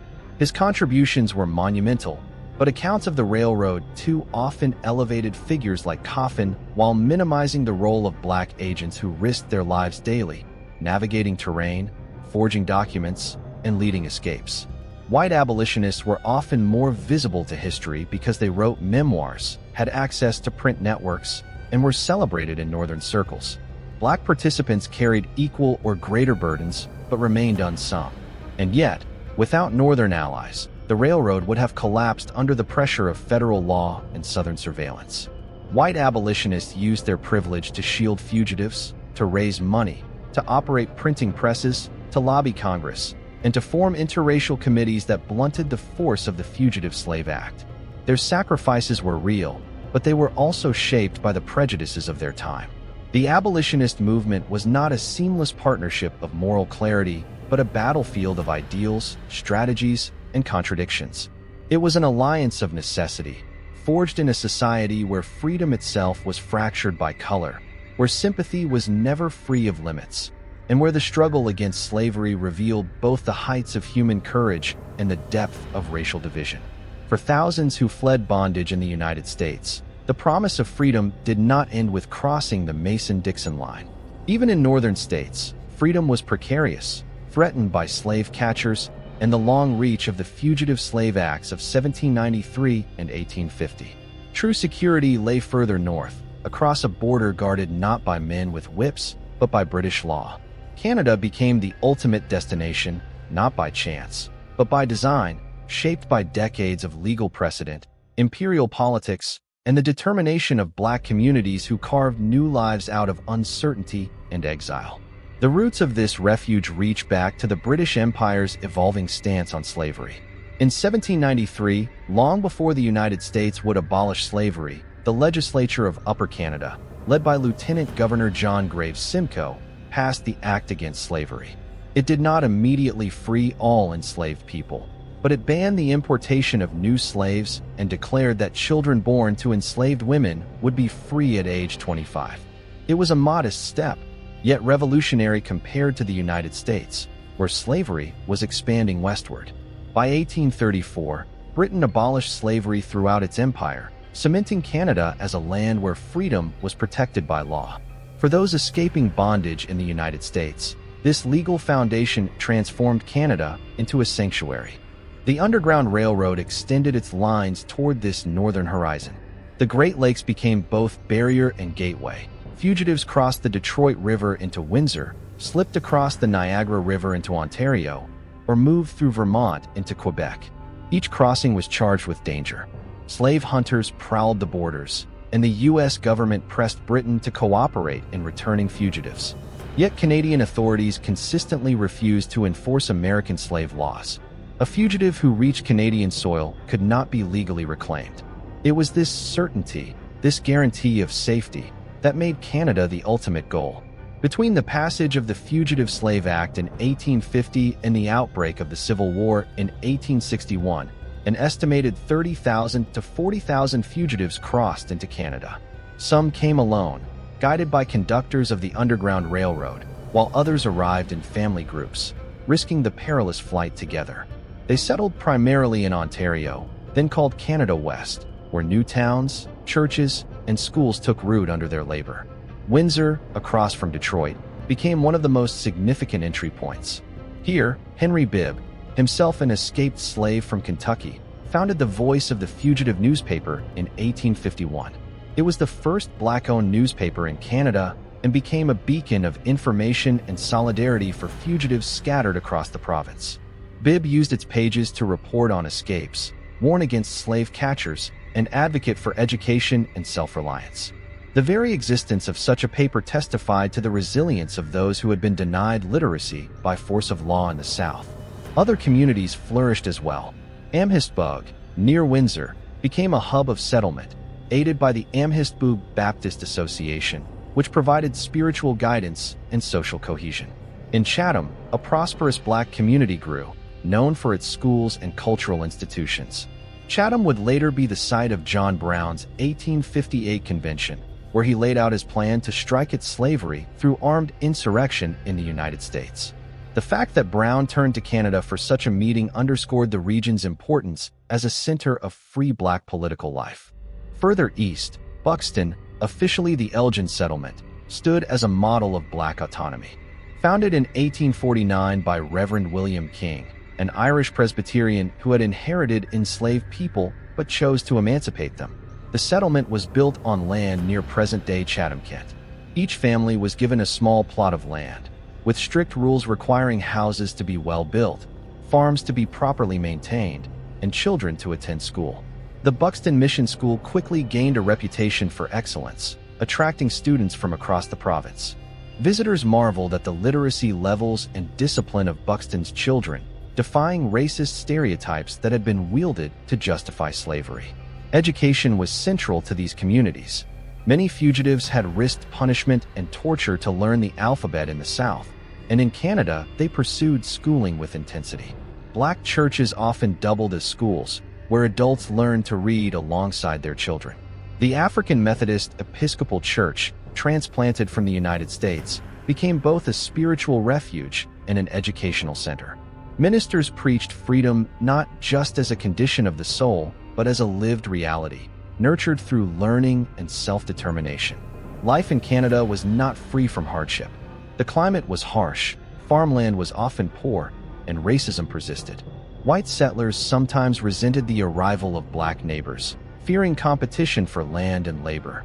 Discrimination in employment and housing limited opportunities, and social prejudice lingered even without the legal framework of slavery.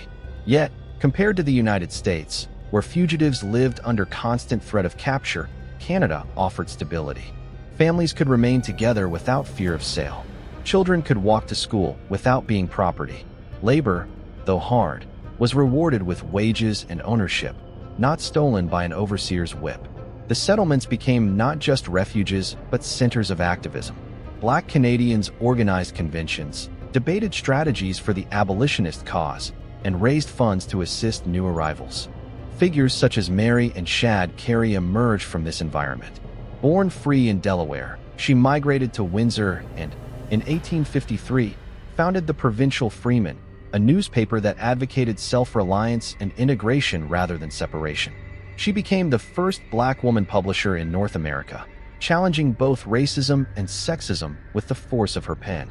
Her writings insisted that fugitives should not merely survive in Canada but thrive, building prosperous and educated communities that would stand as proof of Black capacity and dignity. By the late 1850s, the very success of these communities made them central to the wider anti-slavery struggle. When John Brown sought recruits for his raid on Harper's Ferry, he came to Chatham, addressing a convention of black men who debated his proposals with seriousness and urgency.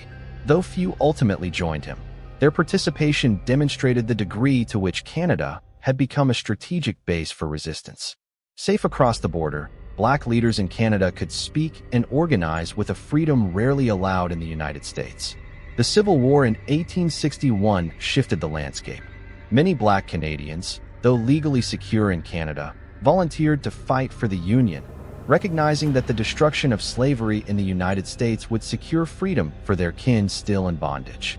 Some returned south permanently after emancipation, while others remained in Canada, their roots too deep to abandon.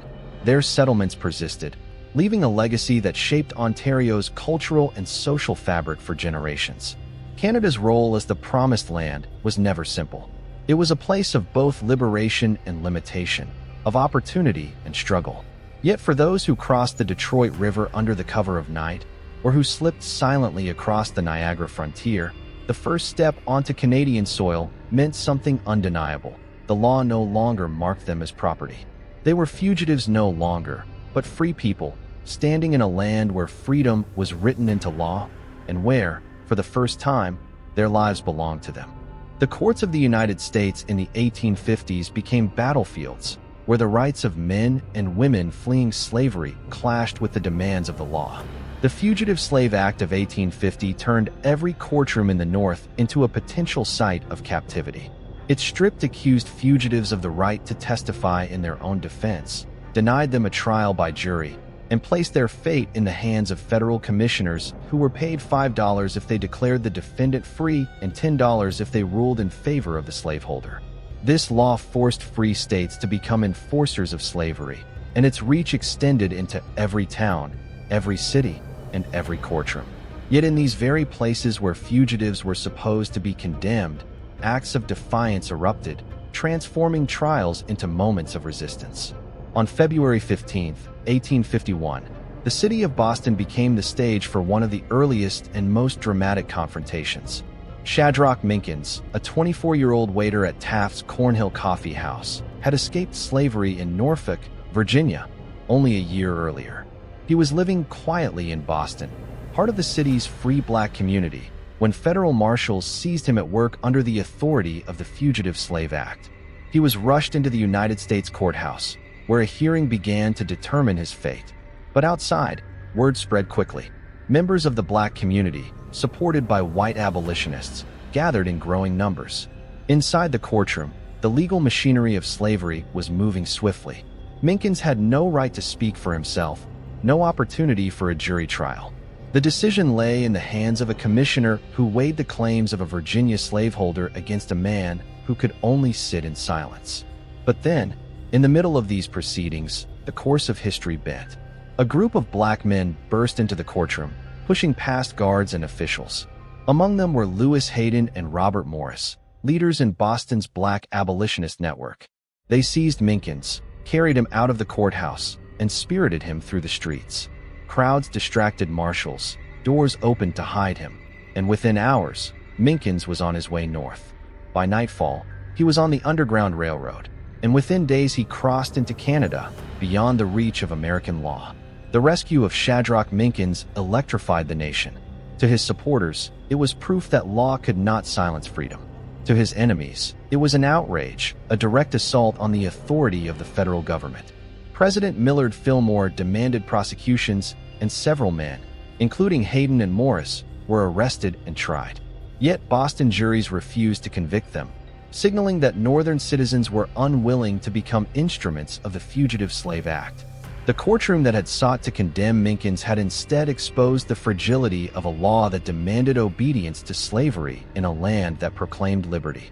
For years later, another courtroom confrontation pushed the conflict even further. In Milwaukee, Wisconsin, a man named Joshua Glover stood accused. Born enslaved in Missouri, Glover had escaped in 1852, making his way north into free territory. By 1854, he had settled in Racine, working in a sawmill and living as a free man. But on March 10, 1854, his former enslaver, Benami Garland, tracked him down with the aid of federal marshals. Glover was seized violently, beaten, and dragged to the Milwaukee jail to await his hearing under the Fugitive Slave Act. The news spread instantly. Sherman Booth, an abolitionist editor of the Wisconsin Free Democrat, printed an urgent call to action. Citizens poured into Milwaukee, furious at the sight of Glover's battered body. That evening, a crowd of several hundred gathered outside the jail. Booth stood among them, denouncing the law as tyranny. Tension mounted until, with a single decisive act, the crowd stormed the jailhouse. Doors were smashed open, guards overwhelmed, and Glover was freed. He was rushed into a wagon, then moved from safe house to safe house until he crossed into Canada. The consequences of Glover's rescue rippled across the nation. Federal authorities were determined to assert control. Booth and other leaders were arrested and charged with violating federal law. But in Wisconsin, resistance hardened.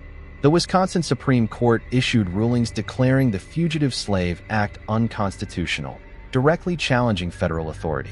Though the U.S. Supreme Court later overturned this decision in Abelman v. Booth, 1859, the conflict revealed how Northern defiance could escalate into outright rebellion against national law. The Courtroom, designed to enforce slavery, had become a place where freedom could be wrested through collective resistance. These rescues were not isolated acts, but part of a larger struggle. In Syracuse, New York, in October 1851, an enslaved man named William Jerry Henry was arrested under the Fugitive Slave Act. As his hearing proceeded, a crowd of black and white abolitionists stormed the building, fought marshals in the streets, and liberated him. Jerry, like Minkins and Glover, was carried north to Canada. In Oberlin, Ohio, in 1858, the arrest of John Price ignited a similar rebellion. Citizens of Oberlin, a town deeply committed to abolition, stormed the jail, freed Price, and helped him escape. The subsequent Oberlin-Wellington rescue trials became national spectacles, with federal authorities attempting to crush resistance. But they only deepened Northern hostility to the law. Each of these cases underscored the same truth. The Fugitive Slave Act turned every arrest into a confrontation between federal power and local conscience. In the courtroom, the law was stacked against fugitives, silencing their voices and denying them rights. Yet outside the courthouse doors, communities were ready to act, risking prison and fines to rescue men and women from a return to bondage. These trials revealed the limits of federal authority in a society increasingly unwilling to accept the demands of slavery. The courtroom battles were more than legal proceedings, they were moral crucibles. The arrest of a fugitive set in motion not only the machinery of the law but the conscience of a community. When Minkins was carried from the Boston courthouse, when Glover was torn from the Milwaukee jail, when Jerry was rushed through the streets of Syracuse, when John Price was freed in Oberlin, the line between law and justice was laid bare. The nation was being pulled apart, not only on the fields of politics, but in the very chambers where justice was supposed to be defined. The Fugitive Slave Act was written to silence fugitives, but in resisting it, the North gave them voices that could not be contained. In the 1850s, the frontier territory of Kansas became a proving ground for the nation's future. The Kansas-Nebraska Act, passed in May 1854, allowed settlers to decide whether slavery would be permitted, overturning the Missouri Compromise that had prohibited it north of the 36 degrees 30 minutes line. The law opened a violent contest between pro-slavery and anti-slavery settlers, and what unfolded was not a political debate, but a war without uniforms. This conflict, remembered as Bleeding Kansas, was not only about land and governance, but about whether human bondage would expand across the American West. Within this crucible of bloodshed and lawlessness, the Underground Railroad did not disappear. It adapted, sheltering fugitives under the shadow of gunfire, while militant abolitionists such as John Brown fused armed resistance with the clandestine network of flight. Pro-slavery forces poured into Kansas from neighboring Missouri, determined to make it a slave state. Known as border ruffians, they crossed the border in organized bands, intimidating free soil settlers, seizing polling places, and casting fraudulent votes. In March 1855, elections for the territorial legislature produced a pro-slavery government backed by force, while free state settlers established a rival government at Topeka, refusing to recognize laws written by men who upheld bondage. Violence escalated as homes were burned, presses destroyed, and settlers attacked. The Underground Railroad, already a fragile lifeline for those fleeing slavery, was drawn directly into this chaos. For enslaved people escaping from Missouri, Kansas offered a potential path to freedom in the North, but moving through the contested territory meant passing through a land where every farmhouse might be a refuge or a death trap. Among those who entered this struggle was John Brown, a man whose name would become synonymous with both the Underground Railroad and armed insurrection. Brown was not new to the work of aiding fugitives. As early as the 1830s, he had lived in Hudson, Ohio, a stronghold of abolitionist sentiment, and had helped enslaved people pass north to safety. By the 1840s and 1850s, Brown was operating in Springfield, Massachusetts, and North Elba, New York, where his farm became a station on the Underground Railroad. His family and neighbors regularly sheltered fugitives, feeding them, clothing them, and moving them north toward Canada. Brown saw this work not as charity, but as a sacred duty, rooted in his fierce Calvinist faith and his belief that slavery was an affront to God's justice. Yet for Brown, the Underground Railroad alone was not enough. Secret flights to freedom saved individuals, but the system of bondage endured. Brown carried within him the conviction that slavery could only be destroyed by force. In 1855, Brown followed 5 of his sons to Kansas, where they had settled as free soil farmers. What he found was a territory already in flames. Pro-slavery bands had raided free soil towns, and in May 1856, an armed pro-slavery mob sacked Lawrence, Kansas, burning homes and destroying the presses of abolitionist newspapers. Just 2 days earlier, on May 22nd, Senator Charles Sumner had been brutally beaten with a cane on the Senate floor by Representative Preston Brooks of South Carolina for condemning the crime against Kansas. For Brown, these events were not isolated outrages, but proof that slavery's defenders would use every weapon at their disposal. In late May 1856, he struck back. At Pottawatomie Creek, Brown led a small band of followers, including several of his sons, in a midnight raid on pro-slavery settlers. 5 men were dragged from their cabins and killed with broadswords. The killings shocked the nation, drawing denunciations from moderates and applause from radicals who believed Brown had finally answered violence with violence. Whether condemned or celebrated, Brown had made himself into a figure who embodied the collision of abolition and militancy. His actions connected directly to the Underground Railroad, for he was not only fighting pro-slavery settlers, but seeking to clear the paths of flight for enslaved men and women moving through the contested borderlands. The Underground Railroad in Kansas became both a humanitarian mission and a military one. Fugitive slaves fleeing Missouri often passed through Osawatomie, where Brown and his allies sheltered them. Armed escorts sometimes accompanied fugitives northward, for pro-slavery raiders hunted them as fiercely as they hunted Free State settlers. The network of assistance in Kansas relied on cooperation between local free soil families, anti-slavery immigrant aid societies from the North, and radical abolitionists like Brown who were willing to fight. Each escape through Kansas carried not only the risk of capture, but the risk of being caught in the middle of open warfare. Brown's vision stretched far beyond Kansas.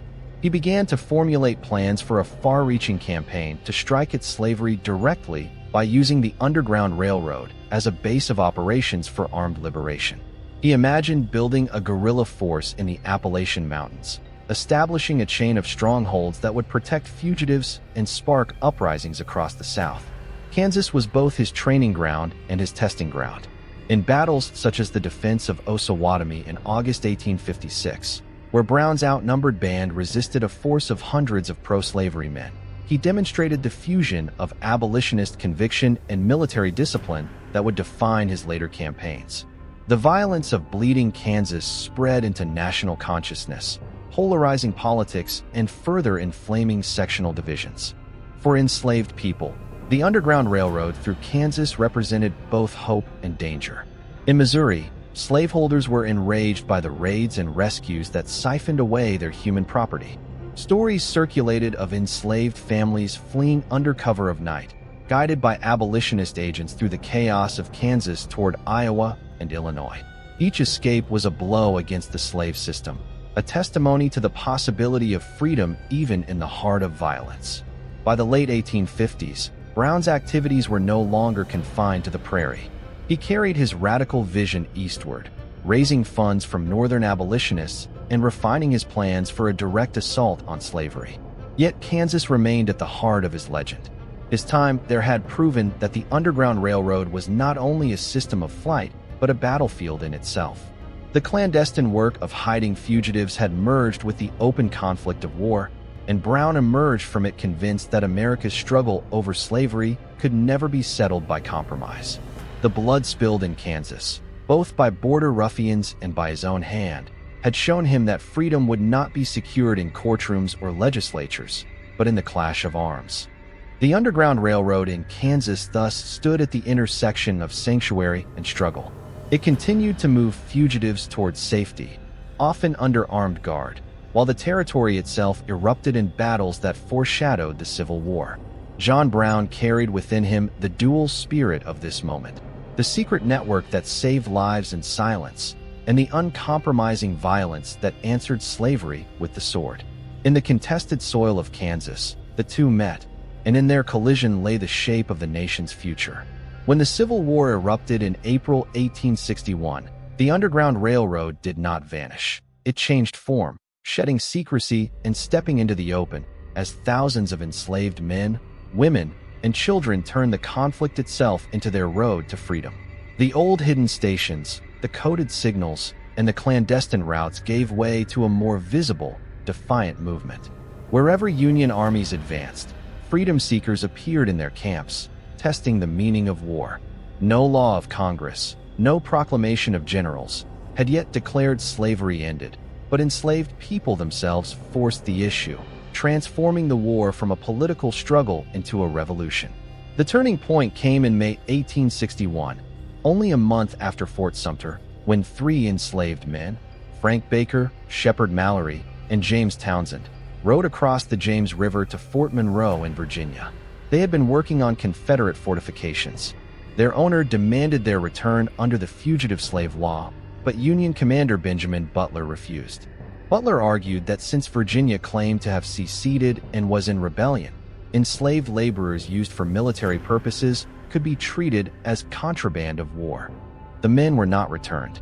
The word contraband spread rapidly, and with it a new reality. Union lines became magnets for the enslaved. Within weeks, hundreds arrived at Fort Monroe, setting up the first of many contraband camps. This was the Underground Railroad reborn in plain sight. Before the war, fugitives had crept northward under cover of night. Now, they marched boldly into Union camps, carrying little more than their bodies and their determination. They came in staggering numbers. By the end of 1861, thousands had already crossed into Union-held territory.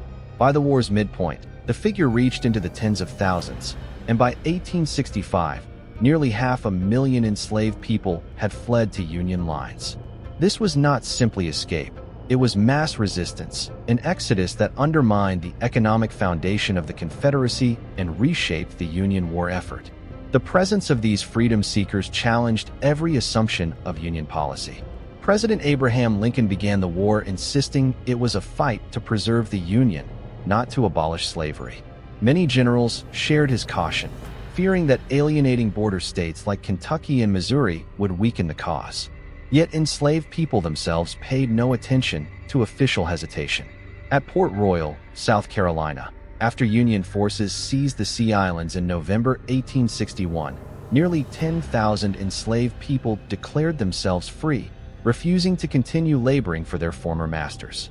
They remained on the plantations, but now worked under federal supervision, receiving wages and education through the Port Royal experiment, one of the first large-scale tests of what emancipation would look like in practice. Contraband camps multiplied along the Mississippi River, in Tennessee, in Louisiana, and wherever Union forces moved. They were both havens and scenes of immense suffering. Overcrowding, poor sanitation, and disease claimed countless lives.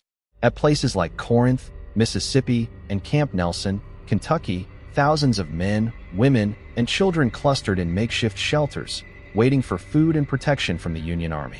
Some soldiers resented their presence, others became allies. Missionary societies, particularly from the North, arrived to teach literacy, provide clothing, and establish rudimentary schools. For those who had risked everything to escape, even hardship within the camps represented a step away from the lash and the auction block. Freedom seekers did not remain passive recipients of aid. Many men volunteered for military service as soon as they were allowed. In 1862, after the Militia Act authorized black enlistment, recruiting began in earnest. By war's end, nearly 180,000 African American men had served in the Union Army, with another 20,000 in the Navy. Their enlistment transformed contraband camps into recruiting grounds, where escapees exchanged bondage for uniforms and muskets. Families often followed soldiers, clinging to the protection of Union forces even as they endured displacement and hunger. The Underground Railroad, once an invisible current, now surged directly into the ranks of the Union military. The legal framework evolved unevenly. In August 1861, Congress passed the first Confiscation Act, authorizing Union forces to seize enslaved laborers used for military purposes. The Second Confiscation Act of July 1862 went further, declaring that enslaved people owned by Confederate officials or used in support of the rebellion shall be forever free. Still, the decisive break came with Lincoln's Emancipation Proclamation on January 1, 1863. It declared all enslaved people in Confederate-held territory free, though it exempted loyal border states and areas already under Union control. Yet long before these laws took shape, enslaved people had already acted. The flood into Union lines forced politicians and generals to acknowledge a reality that could no longer be ignored. The geography of the Underground Railroad shifted with the war. In the Mississippi Valley, enslaved families abandoned plantations as soon as Union gunboats appeared on the rivers. At Vicksburg, captured in July 1863, thousands of black refugees crowded behind Union fortifications, seeking food and shelter. In Tennessee, contraband camps around Nashville swelled to the size of small towns. In Virginia, along the lines stretching from Fredericksburg to Petersburg, freedom seekers shadowed the Army's movements, forming communities wherever federal troops set up. What had once been hidden trails and safe houses now became open roads of liberation, carved by the presence of armies and the determination of those fleeing bondage. The transformation of the railroad during wartime was not only physical but ideological. Before 1861, the Underground Railroad had been sustained by small networks of abolitionists defying federal law. During the war, it became part of a national struggle, woven directly into the strategy of emancipation. What had been a clandestine act of resistance by the few was now a collective act of defiance by the many. Slaveholders saw their wealth vanish as laborers escaped en masse. The Confederacy's field stood empty, its fortifications unfinished, its supply lines broken by the very people it had enslaved. Women played a central role in this wartime transformation. They carried children across rivers, organized camps, and often found work as laundresses, cooks, and nurses for Union soldiers. Some, like Harriet Tubman, shifted their Underground Railroad work into military service. In 1863, Tubman led a Union raid along the Combahee River in South Carolina, guiding federal gunboats through waterways she knew intimately. The raid freed more than 700 enslaved people in a single night.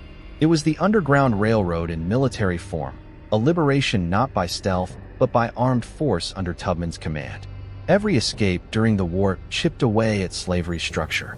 By seeking Union protection, freedom seekers also demanded recognition as human beings, not property. They pressed the Union government into choices it had tried to avoid. Whether in Butler's Ford in 1861, in the contraband camps of the Mississippi Valley, or in Tubman's daring raid, the same truth rang out. Enslaved people were not passive beneficiaries of emancipation. They were its agents, forcing freedom into existence through their own will. The Underground Railroad in wartime was no longer an underground at all. It was a tide that rose wherever Union banners advanced, turning the war into a struggle not only for territory, but for the very definition of liberty in America. On January 1, 1863, the United States shifted course with a single act of presidential authority. Abraham Lincoln, who had once spoken cautiously about slavery, signed the Emancipation Proclamation, declaring enslaved people in Confederate-held territory to be forever free. It was a wartime measure, justified as a military necessity, but its meaning reverberated far beyond the battlefield. For enslaved people, it was not simply words on paper. It was confirmation of what they had already begun to claim for themselves. They had been escaping for nearly 2 years since the war began, forcing their way into Union lines, demanding recognition as free. Now, with the proclamation, their struggle became aligned with national policy. Freedom was no longer a whispered hope. It was declared by the President of the United States. The announcement did not free everyone at once. It applied only to areas under Confederate control, leaving slavery intact in the border states of Kentucky, Missouri, Maryland, and Delaware, as well as in parts of Louisiana and Virginia already occupied by Union forces. Yet enslaved people did not pause to parse the fine print. They interpreted it as a green light, a signal that the government was shifting in their favor. Word spread rapidly, by newspapers in the North, by Union soldiers carrying copies into the South, and by the uncontainable communication networks of the enslaved themselves.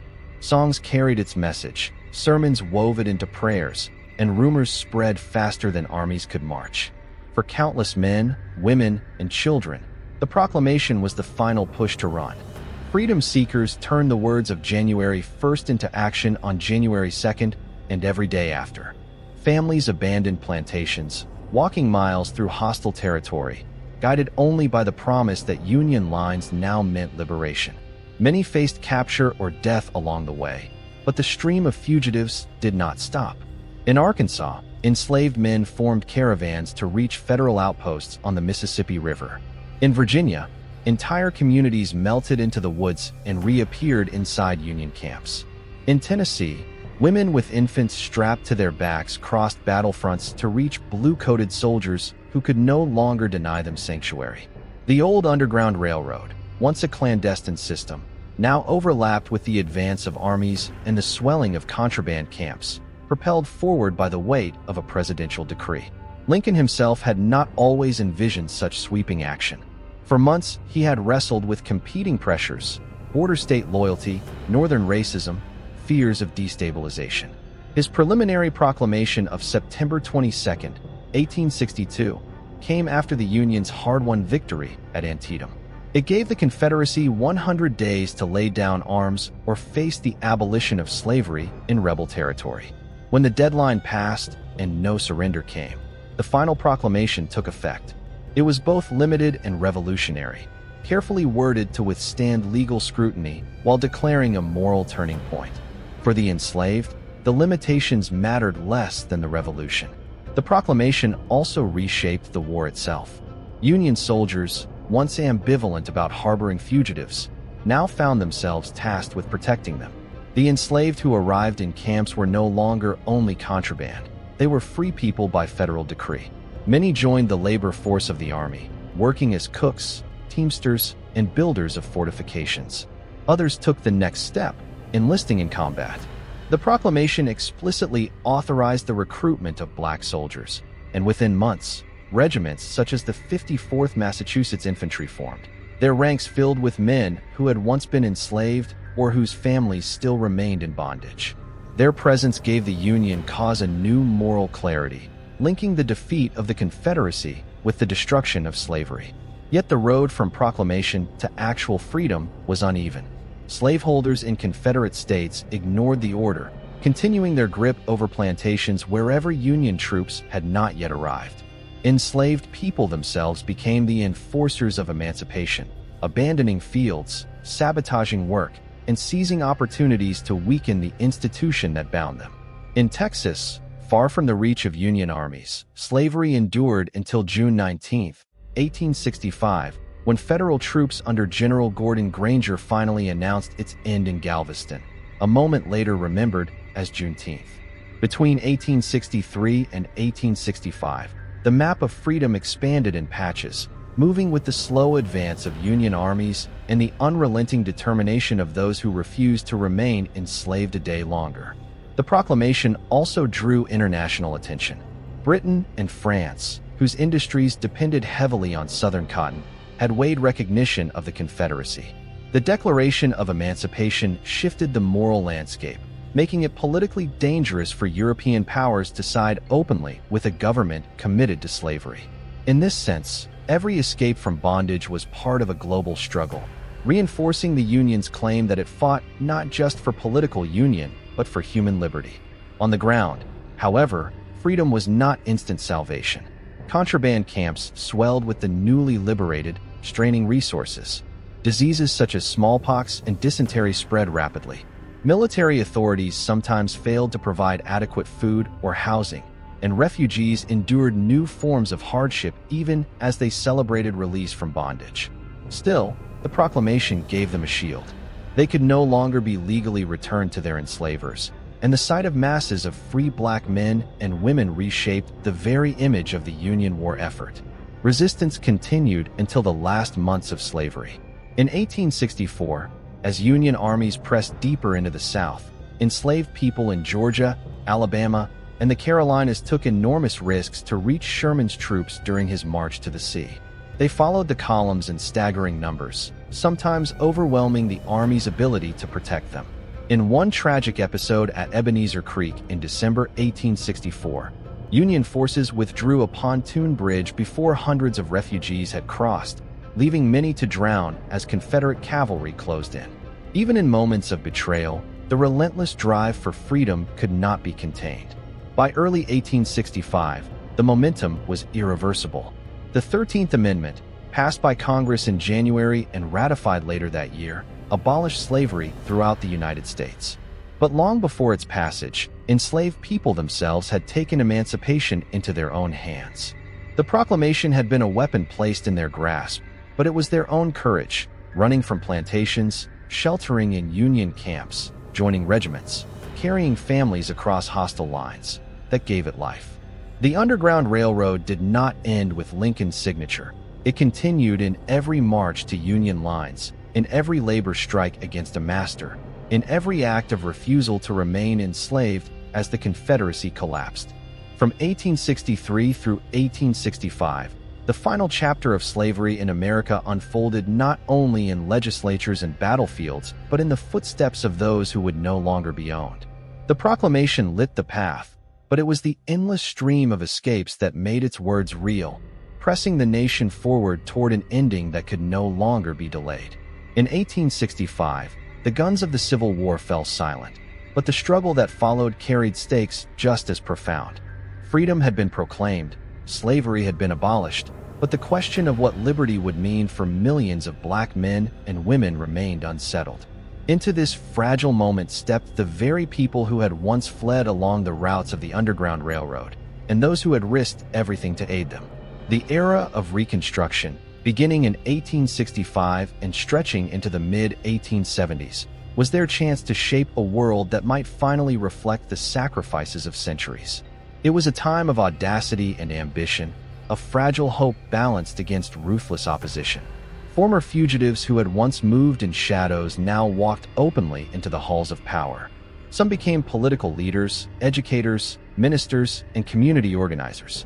Harriet Tubman, who had carried dozens to freedom before the war, returned to Auburn, New York, but did not retreat into quiet life. She founded a home for the elderly and poor in 1896 and continued to press for black rights and women's suffrage. Frederick Douglass, once a fugitive himself, became perhaps the most powerful black voice of Reconstruction. He met with presidents, advised policymakers, and in 1877 received a federal appointment as U.S. Marshal of the District of Columbia. These figures symbolized continuity between the Underground Railroad and the new era, carrying the same resolve from secret paths into the open battlefield of politics. At the grassroots, former enslaved people and conductors worked to rebuild shattered lives. Families long separated by bondage reunited where possible, often traveling across states to locate lost kin. Churches, which had always served as centers of resistance under slavery, expanded into hubs of community building. The African Methodist, Episcopal Church, and Baptist congregations multiplied, establishing schools and offering spaces where black voices could be raised without white control. Literacy, once forbidden, became a central demand. Freedmen's schools appeared across the South, some run by Northern missionaries, others by formerly enslaved teachers themselves. In 1865, Congress established the Freedmen's Bureau to provide food, clothing, and medical care, but also to support education. Within 5 years, nearly 250,000 black children were attending schools. Politics became the sharpest frontier of Reconstruction. For the first time in American history, formerly enslaved men exercised the right to vote. The Reconstruction Acts of 1867 placed the South under military rule and required new state constitutions that enfranchised black men. By 1870, with the ratification of the 15th Amendment, that right was secured in law nationwide. The results were staggering. Black men were elected to state legislatures, city councils, and even Congress. Between 1869 and 1877, over 600 black men served in Southern legislatures. Hiram Revels of Mississippi became the first black U.S. Senator in 1870, filling the seat once held by Jefferson Davis, the former president of the Confederacy. Blanche K. Bruce followed in 1875, serving a full 6-year term. Their presence in Washington was not symbolic alone. It represented a seismic transformation of American democracy, born directly from the struggles of the enslaved. But Reconstruction was never secure. The same forces that had hunted fugitives before the war regrouped under new names and tactics. Former Confederates resisted not only through politics, but through violence. Paramilitary groups, such as the Ku Klux Klan, founded in 1866 in Pulaski, Tennessee, used terror to restore white dominance. They burned schools, assassinated black leaders, and whipped those who tried to exercise their rights. Freedmen who sought to vote were attacked at polling places. Teachers in rural schools were threatened or murdered. This wave of terror was not hidden. It was systematic, designed to crush the very promise that Reconstruction embodied. Still, for a brief period, the federal government intervened to protect freedom's gains. The Enforcement Acts of 1870 and 1871, also known as the Ku Klux Klan Acts, allowed federal troops to suppress violent groups and prosecute offenders in federal courts. President Ulysses S. Grant used these powers to weaken the Klan, sending troops into South Carolina in 1871. For a moment, it seemed that the federal government might sustain the protection of black citizenship. Yet political will began to fade. Northern Republicans, weary of Southern resistance and consumed by economic depression after the Panic of 1873, lost the appetite for continued intervention. The betrayal of Reconstruction was gradual but devastating. By 1877, federal troops withdrew from the South as part of the compromise that ended the contested presidential election of 1876.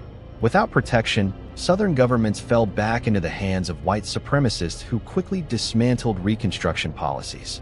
Black voters were suppressed through intimidation, poll taxes, literacy tests, and outright fraud. The same states that had briefly elected black senators and governors now enacted black codes and, later, Jim Crow laws, entrenching segregation and second-class citizenship for nearly a century.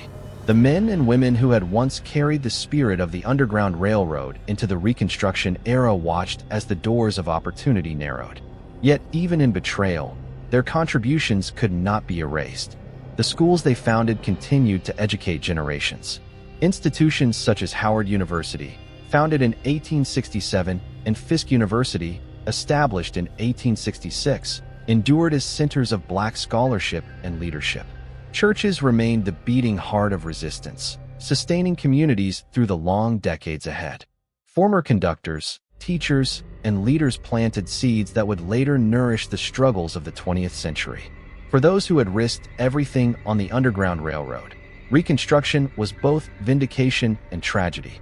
They had seen slavery legally destroyed, their voices briefly raised in halls of power, their communities building new futures. They had also seen the fragility of freedom when not guarded by law and force. Their lives during Reconstruction carried the same tension as their escapes before the war: bold defiance against systems determined to crush them, an unyielding insistence that freedom was more than words. The era remains marked by the paradox of promise and betrayal. In the years immediately after 1865, the United States came closer than ever before to realizing the ideals written in its founding documents. Black men and women who had once fled by night to secret stations now built schools, held office, shaped constitutions, and voted in elections. But by the mid-1870s, the machinery of white supremacy, retooled for a new age, reasserted itself with relentless force. Reconstruction was not a simple aftermath of slavery. It was its continuation in another form, a struggle to define what freedom meant when the chains were broken, but the desire for domination remained. Through it all, the legacy of the Underground Railroad lived on, carried by those who refused to let betrayal silence the memory of triumph. Their fight during Reconstruction was not separate from their earlier resistance, but its extension, proving that liberation was not a single act, not a signature on a proclamation, but a constant, unfinished struggle to secure the rights they had already claimed with their own hands. In the decades after the Civil War, the Underground Railroad began to slip from lived memory into the realm of story, a transformation both powerful and perilous. Those who had walked its hidden paths or sheltered fugitives still carried the scars and the triumphs. But as years passed, their voices competed with myths, silences, and selective remembrance. The real network had been dangerous, improvised, and fragile, built on the choices of ordinary men and women risking extraordinary punishment. Yet by the late 19th century, it was often remembered through layers of romanticism, stripped of its harsh realities and recast as a moral legend. One reason for this distortion was that the Underground Railroad had always relied on secrecy. Conductors did not leave detailed maps or records that could expose fugitives to capture. Stations were not marked with signs, but with whispered codes or small gestures. When freedom came in 1865, there was little documentary evidence to anchor the memory of what had actually occurred. Many participants were aging or gone by the time the nation turned to commemorating its past.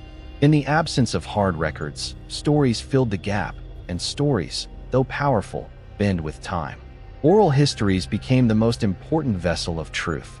Former fugitives passed their experiences to children and grandchildren, speaking of nights spent hiding in barns, of allies who offered food without asking questions, of betrayals that nearly cost them everything. Folklore carried songs once sung in code, like spirituals hinting at escape routes or signaling readiness to flee. Follow the Drinking Gourd, often said to have contained directions to freedom, lived in memory even when historians later questioned its origins. Truth and legend mingled in the telling, yet these oral traditions preserved something the written record rarely could: the emotional reality of flight and the texture of courage. In the late 19th century, white abolitionists who had aided the railroad began writing their memoirs, and here the distortion grew sharper. Levi Coffin, often called the president of the Underground Railroad, published his autobiography in 1876, presenting himself as a central figure. While Coffin had indeed aided thousands in Indiana and later Ohio, his narrative reflected the perspective of a white savior more than a shared struggle. Others, such as William Still of Philadelphia, offered more balanced testimony. Still, himself the son of formerly enslaved parents and a key figure in coordinating escapes, published The Underground Railroad in 1872, a massive compilation of stories drawn from his careful records. Unlike Coffin, Still centered the fugitives' voices, preserving names, dates, and experiences. His work stands as one of the few contemporary attempts to anchor the railroad in historical reality rather than legend. By the turn of the 20th century, memory of the railroad had been reshaped by national needs. The Civil War and Reconstruction had left bitter divisions, and white Americans often preferred narratives of reconciliation over hard truths about slavery. The Underground Railroad, in this climate, became a comforting story of interracial cooperation, emphasizing benevolent whites while downplaying the leadership of black fugitives themselves. Local communities across the North began marking sites as stations, sometimes with little evidence beyond tradition or hearsay. Tales of tunnels, secret compartments, and elaborate codes multiplied, many of them fabricated or exaggerated. What had been a network of human bravery was transformed in memory into a system of mysterious symbols and hidden passageways that often never existed. Yet while myth diluted truth, memory never fully died. Former fugitives who lived into the 20th century continued to give testimony. In the 1930s, the Federal Writers Project, part of the New Deal's Works Progress Administration, collected interviews with hundreds of formerly enslaved people. Among their recollections were memories of escapes and the clandestine support they had received. These accounts, raw and personal, often contradicted the polished stories of local folklore. They reminded the nation that the Underground Railroad was not a story of comfort, but of peril, where betrayal was constant and freedom always uncertain. At the same time, African American communities kept memory alive through institutions. Churches retold the stories of flight and liberation in sermons and song. Schools for Black children taught the heroism of Harriet Tubman and Frederick Douglass, ensuring that their names endured even when mainstream narratives ignored them. Folklore blended with history, but the line between them mattered less than the persistence of memory itself.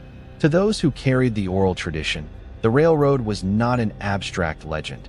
It was living proof of resistance against a system that had once claimed to own their ancestors.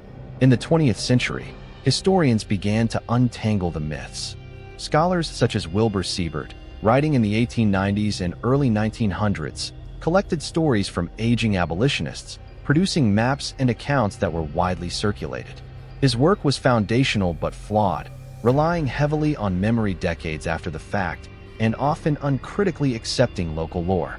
Later historians challenged these accounts, seeking firmer evidence in court records, letters, and contemporary newspapers.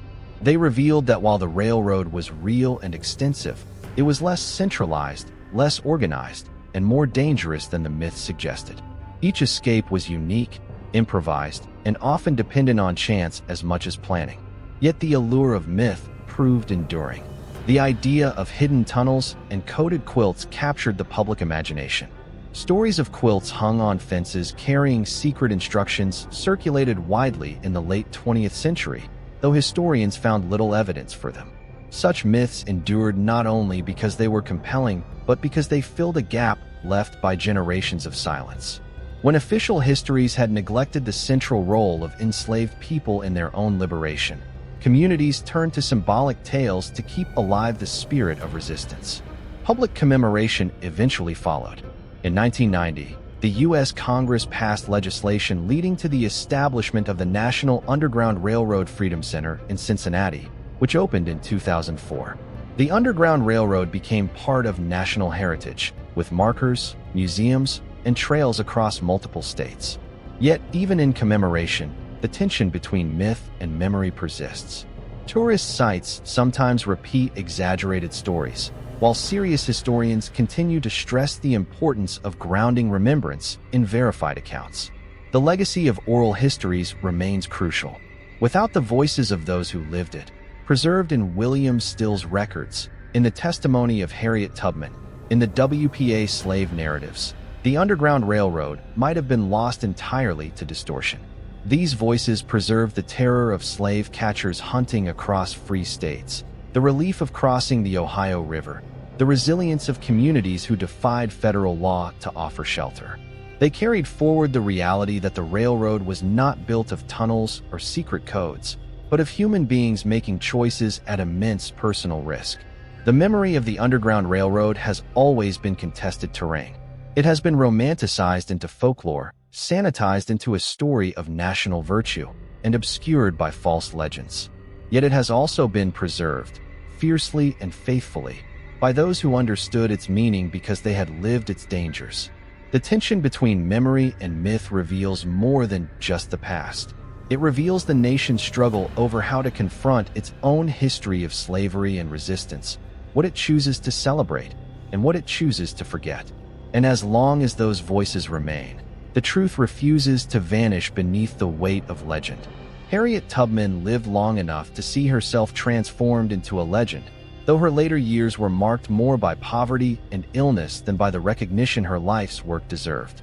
Born into slavery in Maryland around 1822, Tubman escaped in 1849 and returned again and again to guide others to freedom through the clandestine networks of the Underground Railroad.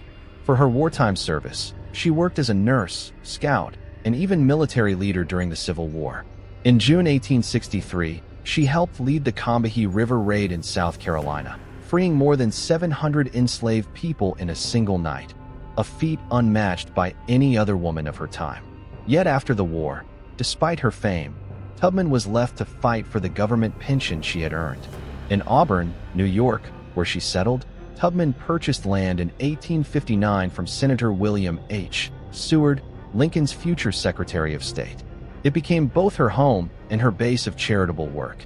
She housed relatives, supported the elderly, and welcomed orphans, turning her own limited resources into a lifeline for others. Tubman married Nelson Davis, a former Union soldier, in 1869, and together they adopted a daughter, Gertie. But financial struggle remained constant. Her petitions to the U.S. government for military pay recognition were repeatedly denied, despite her documented service. Only in 1899, decades after her sacrifices, did Congress finally grant her a pension, and even then it was awarded not for her own work, but because of her late husband's military service. Her life in these later years was filled with the contradictions of being celebrated and forgotten at the same time. Tubman was invited to public gatherings and honored in speeches, yet she often returned home to unpaid bills. She traveled to Washington, D.C. in 1896 to attend the first meeting of the National Association of Colored Women, standing among a younger generation of black leaders who saw her as a living symbol of resistance. She sold copies of her biography, Scenes in the Life of Harriet Tubman by Sarah Bradford, to raise funds, though Bradford's narrative itself romanticized her story and blurred details. Tubman remained fiercely religious, crediting her visions and faith with guiding her decisions, and continued to work until her health failed. She died in Auburn on March 10, 1913, buried with military honors at Fort Hill Cemetery. Frederick Douglass, another towering figure of the freedom struggle, lived a different arc of recognition. Born enslaved in Maryland in 1818, Douglass escaped in 1838 and became one of the 19th century's most powerful voices for abolition. His oratory electrified audiences across the United States and Britain, and his autobiographies, beginning with Narrative of the Life of Frederick Douglass, an American slave in 1845, exposed the brutality of slavery with precision and eloquence. Unlike Tubman, Douglass achieved prominence during his lifetime not only as an abolitionist, but also as a statesman. He advised presidents, including Abraham Lincoln, pressed for black suffrage during Reconstruction, and held several federal appointments. When he died in 1895, Douglass was mourned publicly as a statesman of national significance, his funeral attended by thousands in Washington, D.C. The canonization of Tubman and Douglass reflects the way history often chooses its heroes. Their lives were extraordinary, their courage undeniable, and their capacity for leadership unmatched. Tubman became the face of selfless sacrifice, Douglass the embodiment of intellectual defiance. Both were celebrated in textbooks, memorials, and later in popular culture. Their names became shorthand for the Underground Railroad itself, even though thousands of others had built and sustained that secretive network. The anonymity of those others is striking. Conductors, station masters, and fugitives who risked everything rarely appeared in official histories. Black men and women who sheltered runaways in their homes, who forged passes, who rode fugitives across rivers, or walked with them by night. Most were never named. Many deliberately avoided leaving records, fearing exposure, while the Fugitive Slave Act of 1850 still hung over the North, threatening fines and prison for aiding escapees. The law made secrecy a matter of survival, and that secrecy ensured that their stories would fade. For every Tubman or Douglass, there were countless unnamed participants whose contributions were no less essential, but whose legacies were buried under silence. This imbalance shaped the memory of the Underground Railroad. By the late 19th century, white abolitionists who had played supporting roles often published memoirs, elevating their own stories while reducing the visibility of black participants. Levi Coffin became known as the president of the Underground Railroad, his narrative widely circulated, while those he helped remained nameless in print. William Still, a free black man in Philadelphia, resisted this erasure. His 1872 book, The Underground Railroad, preserved hundreds of first-hand accounts, listing names, dates, and routes, ensuring that fugitives' voices were not lost. Still's work was monumental, yet in the broader sweep of popular history, the spotlight gravitated toward a small set of recognizable figures. The process of turning individuals into national symbols often required simplification. Tubman's story was condensed into the tale of Moses, a heroic liberator guided by faith, while Douglas was framed as the orator who proved Black intellectual equality. Both images were powerful but incomplete. Tubman's poverty and physical suffering in old age, Douglas's political compromises and frustrations during Reconstruction. These complexities were often omitted in favor of narratives that fit the needs of commemoration. Heroism was remembered, but struggle was softened.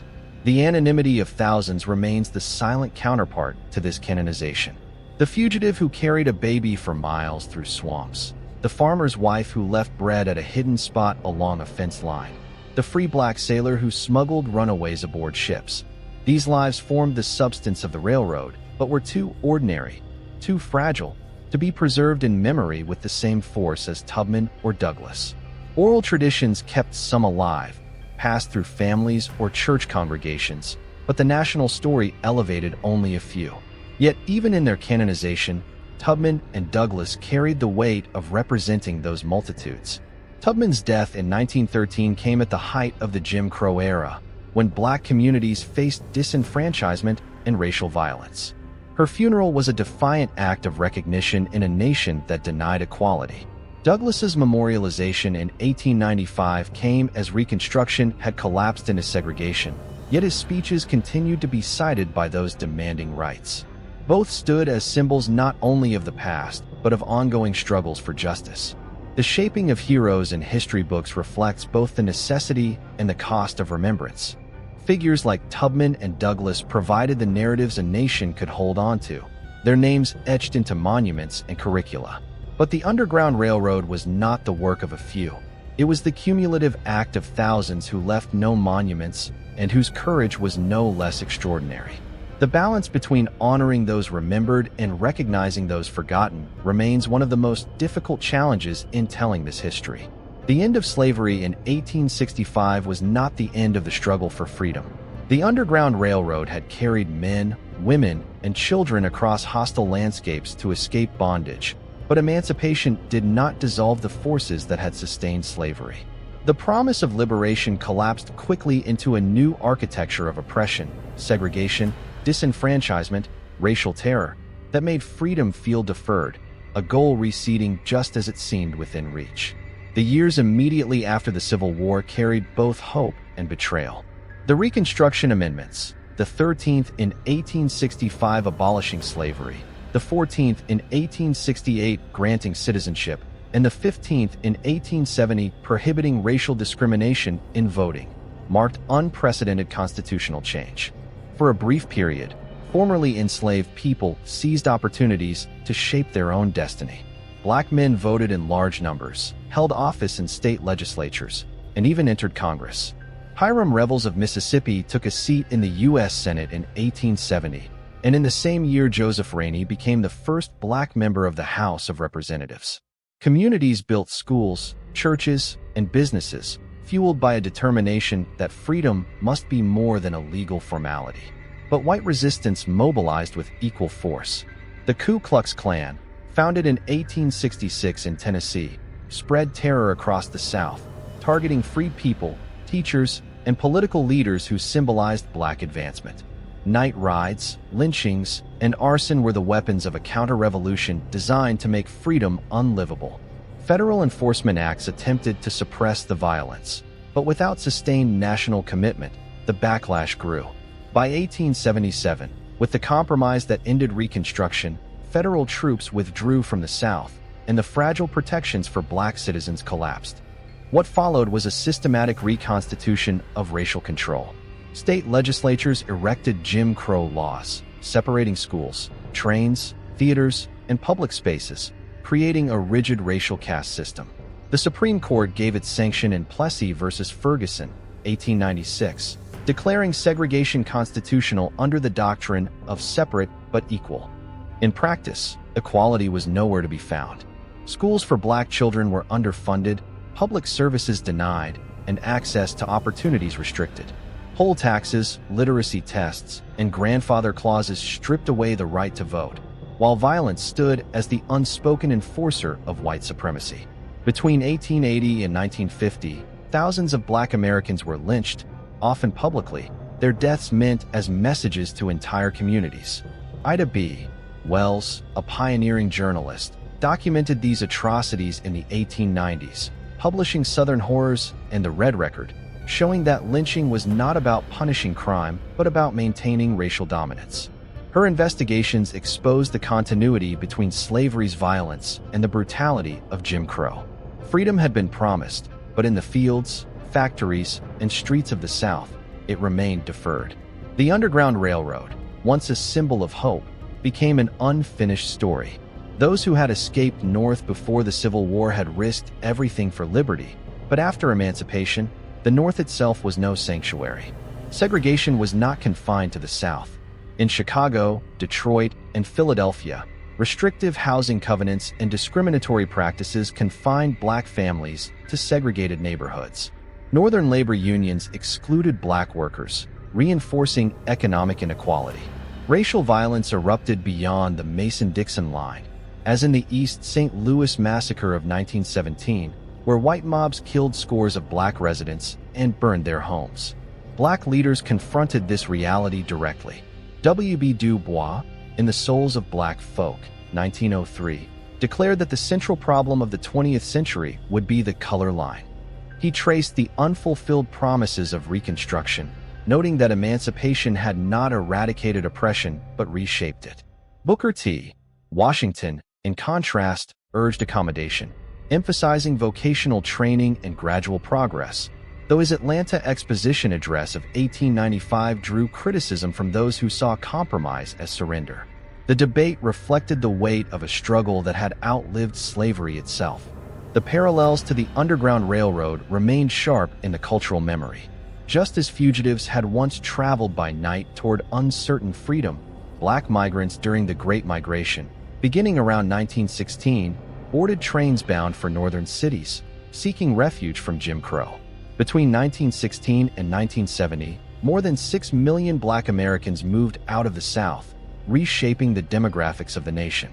Yet even in cities like Chicago, New York, and Los Angeles, segregation reappeared in housing, policing, and employment. The flight north echoed the secret routes of an earlier era, but freedom was again elusive, marked by barriers that shifted rather than disappeared. The legal and political system reinforced these chains. In 1898, the Wilmington coup in North Carolina saw white supremacists overthrow a legitimately elected, biracial government, killing black citizens and driving officials from office. It was the only successful coup d'état on U.S. soil, a stark reminder that democracy itself was conditional when black power threatened white dominance. The echoes of slavery's suppression of agency rang through every act of disenfranchisement and every display of mob violence.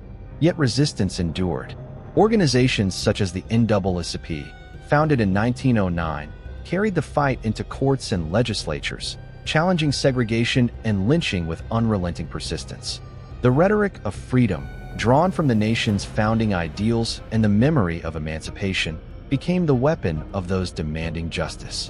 In 1941, Philip Randolph threatened a mass march on Washington to protest discrimination in defense industries, compelling President Franklin D. Roosevelt to issue Executive Order 8802 banning such practices. The symbolism of marching, of moving forward in defiance, carried the spirit of the Underground Railroad into the 20th century.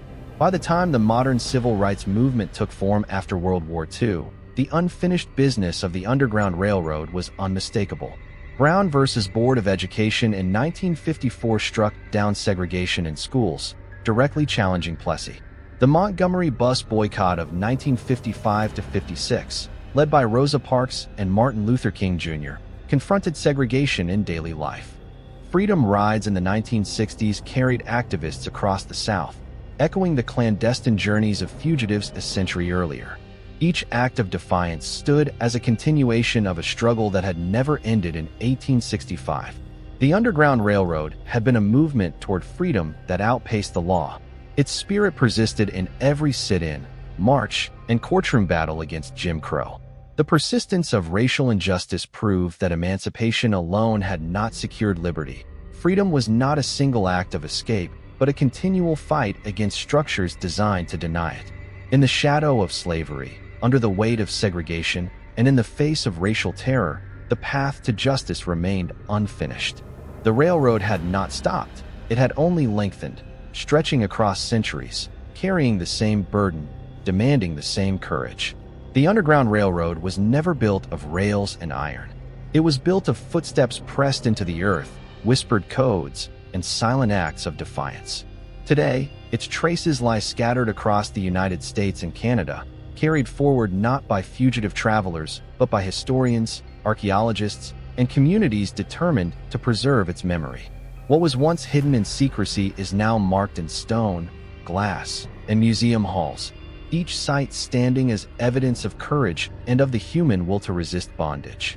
In Cincinnati, the National Underground Railroad Freedom Center opened its doors in 2004, rising on the banks of the Ohio River. That river had once been a line of danger and possibility, separating slaveholding Kentucky from free Ohio. Countless men and women slipped across its waters, often guided by local abolitionists who risked fines, imprisonment, and mob violence to assist them. The museum's placement is deliberate. Its walls look out over the very boundary fugitives crossed, connecting past geography with present remembrance. Inside, artifacts of slavery and resistance are preserved: shackles, documents, first-person narratives. Each object confronts visitors with the reality of bondage, while also honoring those who sought freedom against overwhelming odds. In Oberlin, Ohio, a small town that became one of the most active centers of anti-slavery resistance, preservation efforts continue to keep alive the stories of fugitives who passed through. The Oberlin-Wellington Rescue of 1858, in which a group of townspeople defied federal law to free a captured runaway named John Price, is remembered not simply as a local incident, but as a symbolic moment of defiance against the Fugitive Slave Act of 1850. Today, historical markers and local archives preserve that act of defiance, ensuring that the risks ordinary citizens took are not lost in obscurity. Archaeology has added its own layer to this story. Excavations at safe houses, such as the Levi Coffin House in Fountain City, Indiana, reveal evidence of the clandestine operations that once took place there. Coffin and his wife, Catherine, sheltered more than 2,000 fugitives over 2 decades. While written records give accounts of their work, physical traces, hidden crawl spaces, worn floorboards, or the remains of food storage hidden away anchor these stories in material fact. At the same time, archaeological surveys along routes in Pennsylvania and New York identify sites where communities of free black farmers provided shelter, revealing how networks of aid extended far beyond the few famous names. Canada, too, has become central to this heritage. For those who crossed the final border, Ontario was often the end of the line. In Windsor, across the Detroit River from Michigan, the Sandwich First Baptist Church still stands, built in 1851 by free and fugitive blacks. It served as both sanctuary and organizing center for those arriving in Canada, and its walls continue to carry the weight of that history. In Niagara-on-the-Lake, the former home of abolitionist Laura Secord has become a point of remembrance, tying the Canadian landscape to the history of resistance in North America. The Buxton National Historic Site and Museum preserves one of the most successful settlements founded by fugitives, its schoolhouse and cabins preserved to show how communities of freedom were built from the ground up. Heritage trails across states like Pennsylvania, Maryland, and Delaware retrace the routes fugitives once followed. Signs, plaques, and restored houses stand where secrecy once governed, a reversal of the conditions that had demanded silence. Where enslaved men and women had once hidden from bounty hunters, the same locations are now made public, interpreted, and taught. This transformation from clandestine path to national heritage signals how the Underground Railroad has become more than a chapter in history. It has become a symbol woven into the collective identity of both the United States and Canada. Oral histories, long dismissed as unreliable by earlier scholars, have proven indispensable in shaping how these sites are interpreted. Families pass down stories of ancestors who sheltered fugitives, and communities preserve tales of sudden appearances at night, coded songs, or mysterious visitors. In the 20th century, scholars began recording these oral traditions, cross-referencing them with written records and archaeological findings. In doing so, they uncovered the broader scope of the railroad, far beyond the famous conductors. These stories, held for generations in households and churches, gave voice to the anonymity of the thousands who had risked everything yet remained absent from history books. Modern commemoration has not been free of tension. For decades, the Underground Railroad was romanticized, stripped of its harsher realities. 19th and early 20th century writings often portrayed it as a purely humanitarian effort led by white abolitionists, minimizing the central role played by black fugitives themselves. Harriet Tubman and Frederick Douglass were elevated to almost mythical figures, but the broader history of nameless escapees was left silent.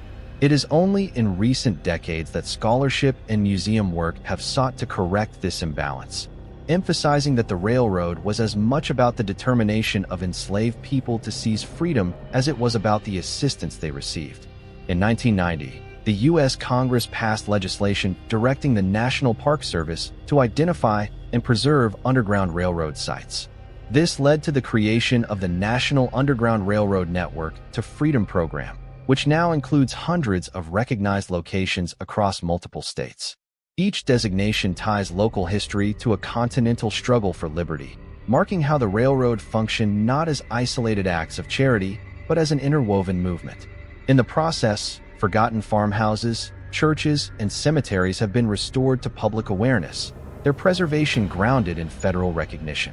Education has been central to this modern reflection. Museums and heritage sites work with schools to teach the complexity of the railroad, connecting it to ongoing struggles for justice. The courage displayed by fugitives and their allies resonates in broader discussions of civil rights, tying the 19th century resistance to the mid-20th century movement and to present debates over race and equality.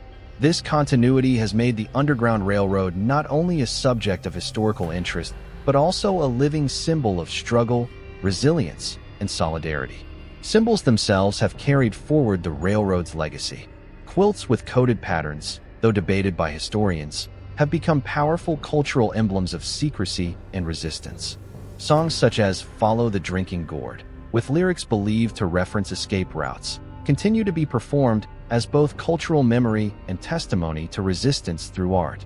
These elements, whether strictly historical or shaped through later interpretation, have become ways communities claim connection to the courage of the fugitives. International recognition has also expanded. In 1999, the United Nations Educational, Scientific, and Cultural Organization, UNESCO, launched the Slave Route Project, identifying and preserving sites connected to the global history of slavery. The Underground Railroad became part of this larger narrative, tied to transatlantic systems of bondage and liberation. Canadian sites associated with the railroad are now recognized as part of World Heritage, situating North American struggles within a global story of resistance to slavery. The railroad's echoes are not confined to historic sites. Contemporary movements for justice and equality often draw on its imagery, invoking the metaphor of an unfinished path to freedom. Activists in the 20th and 21st centuries have referenced it in speeches, art, and literature, aligning new struggles with the same language of escape, solidarity, and unyielding pursuit of justice. The very term Underground Railroad has transcended its historical boundaries, becoming shorthand for clandestine resistance against oppressive systems wherever they appear. The physical remnants, the preserved houses, the oral traditions, the museums, and the monuments together form a network as vast as the railroad once was. Where fugitives once walked in secrecy, modern society now walks in remembrance, each step a recognition that the quest for freedom carried forward in the 19th century remains alive in the present.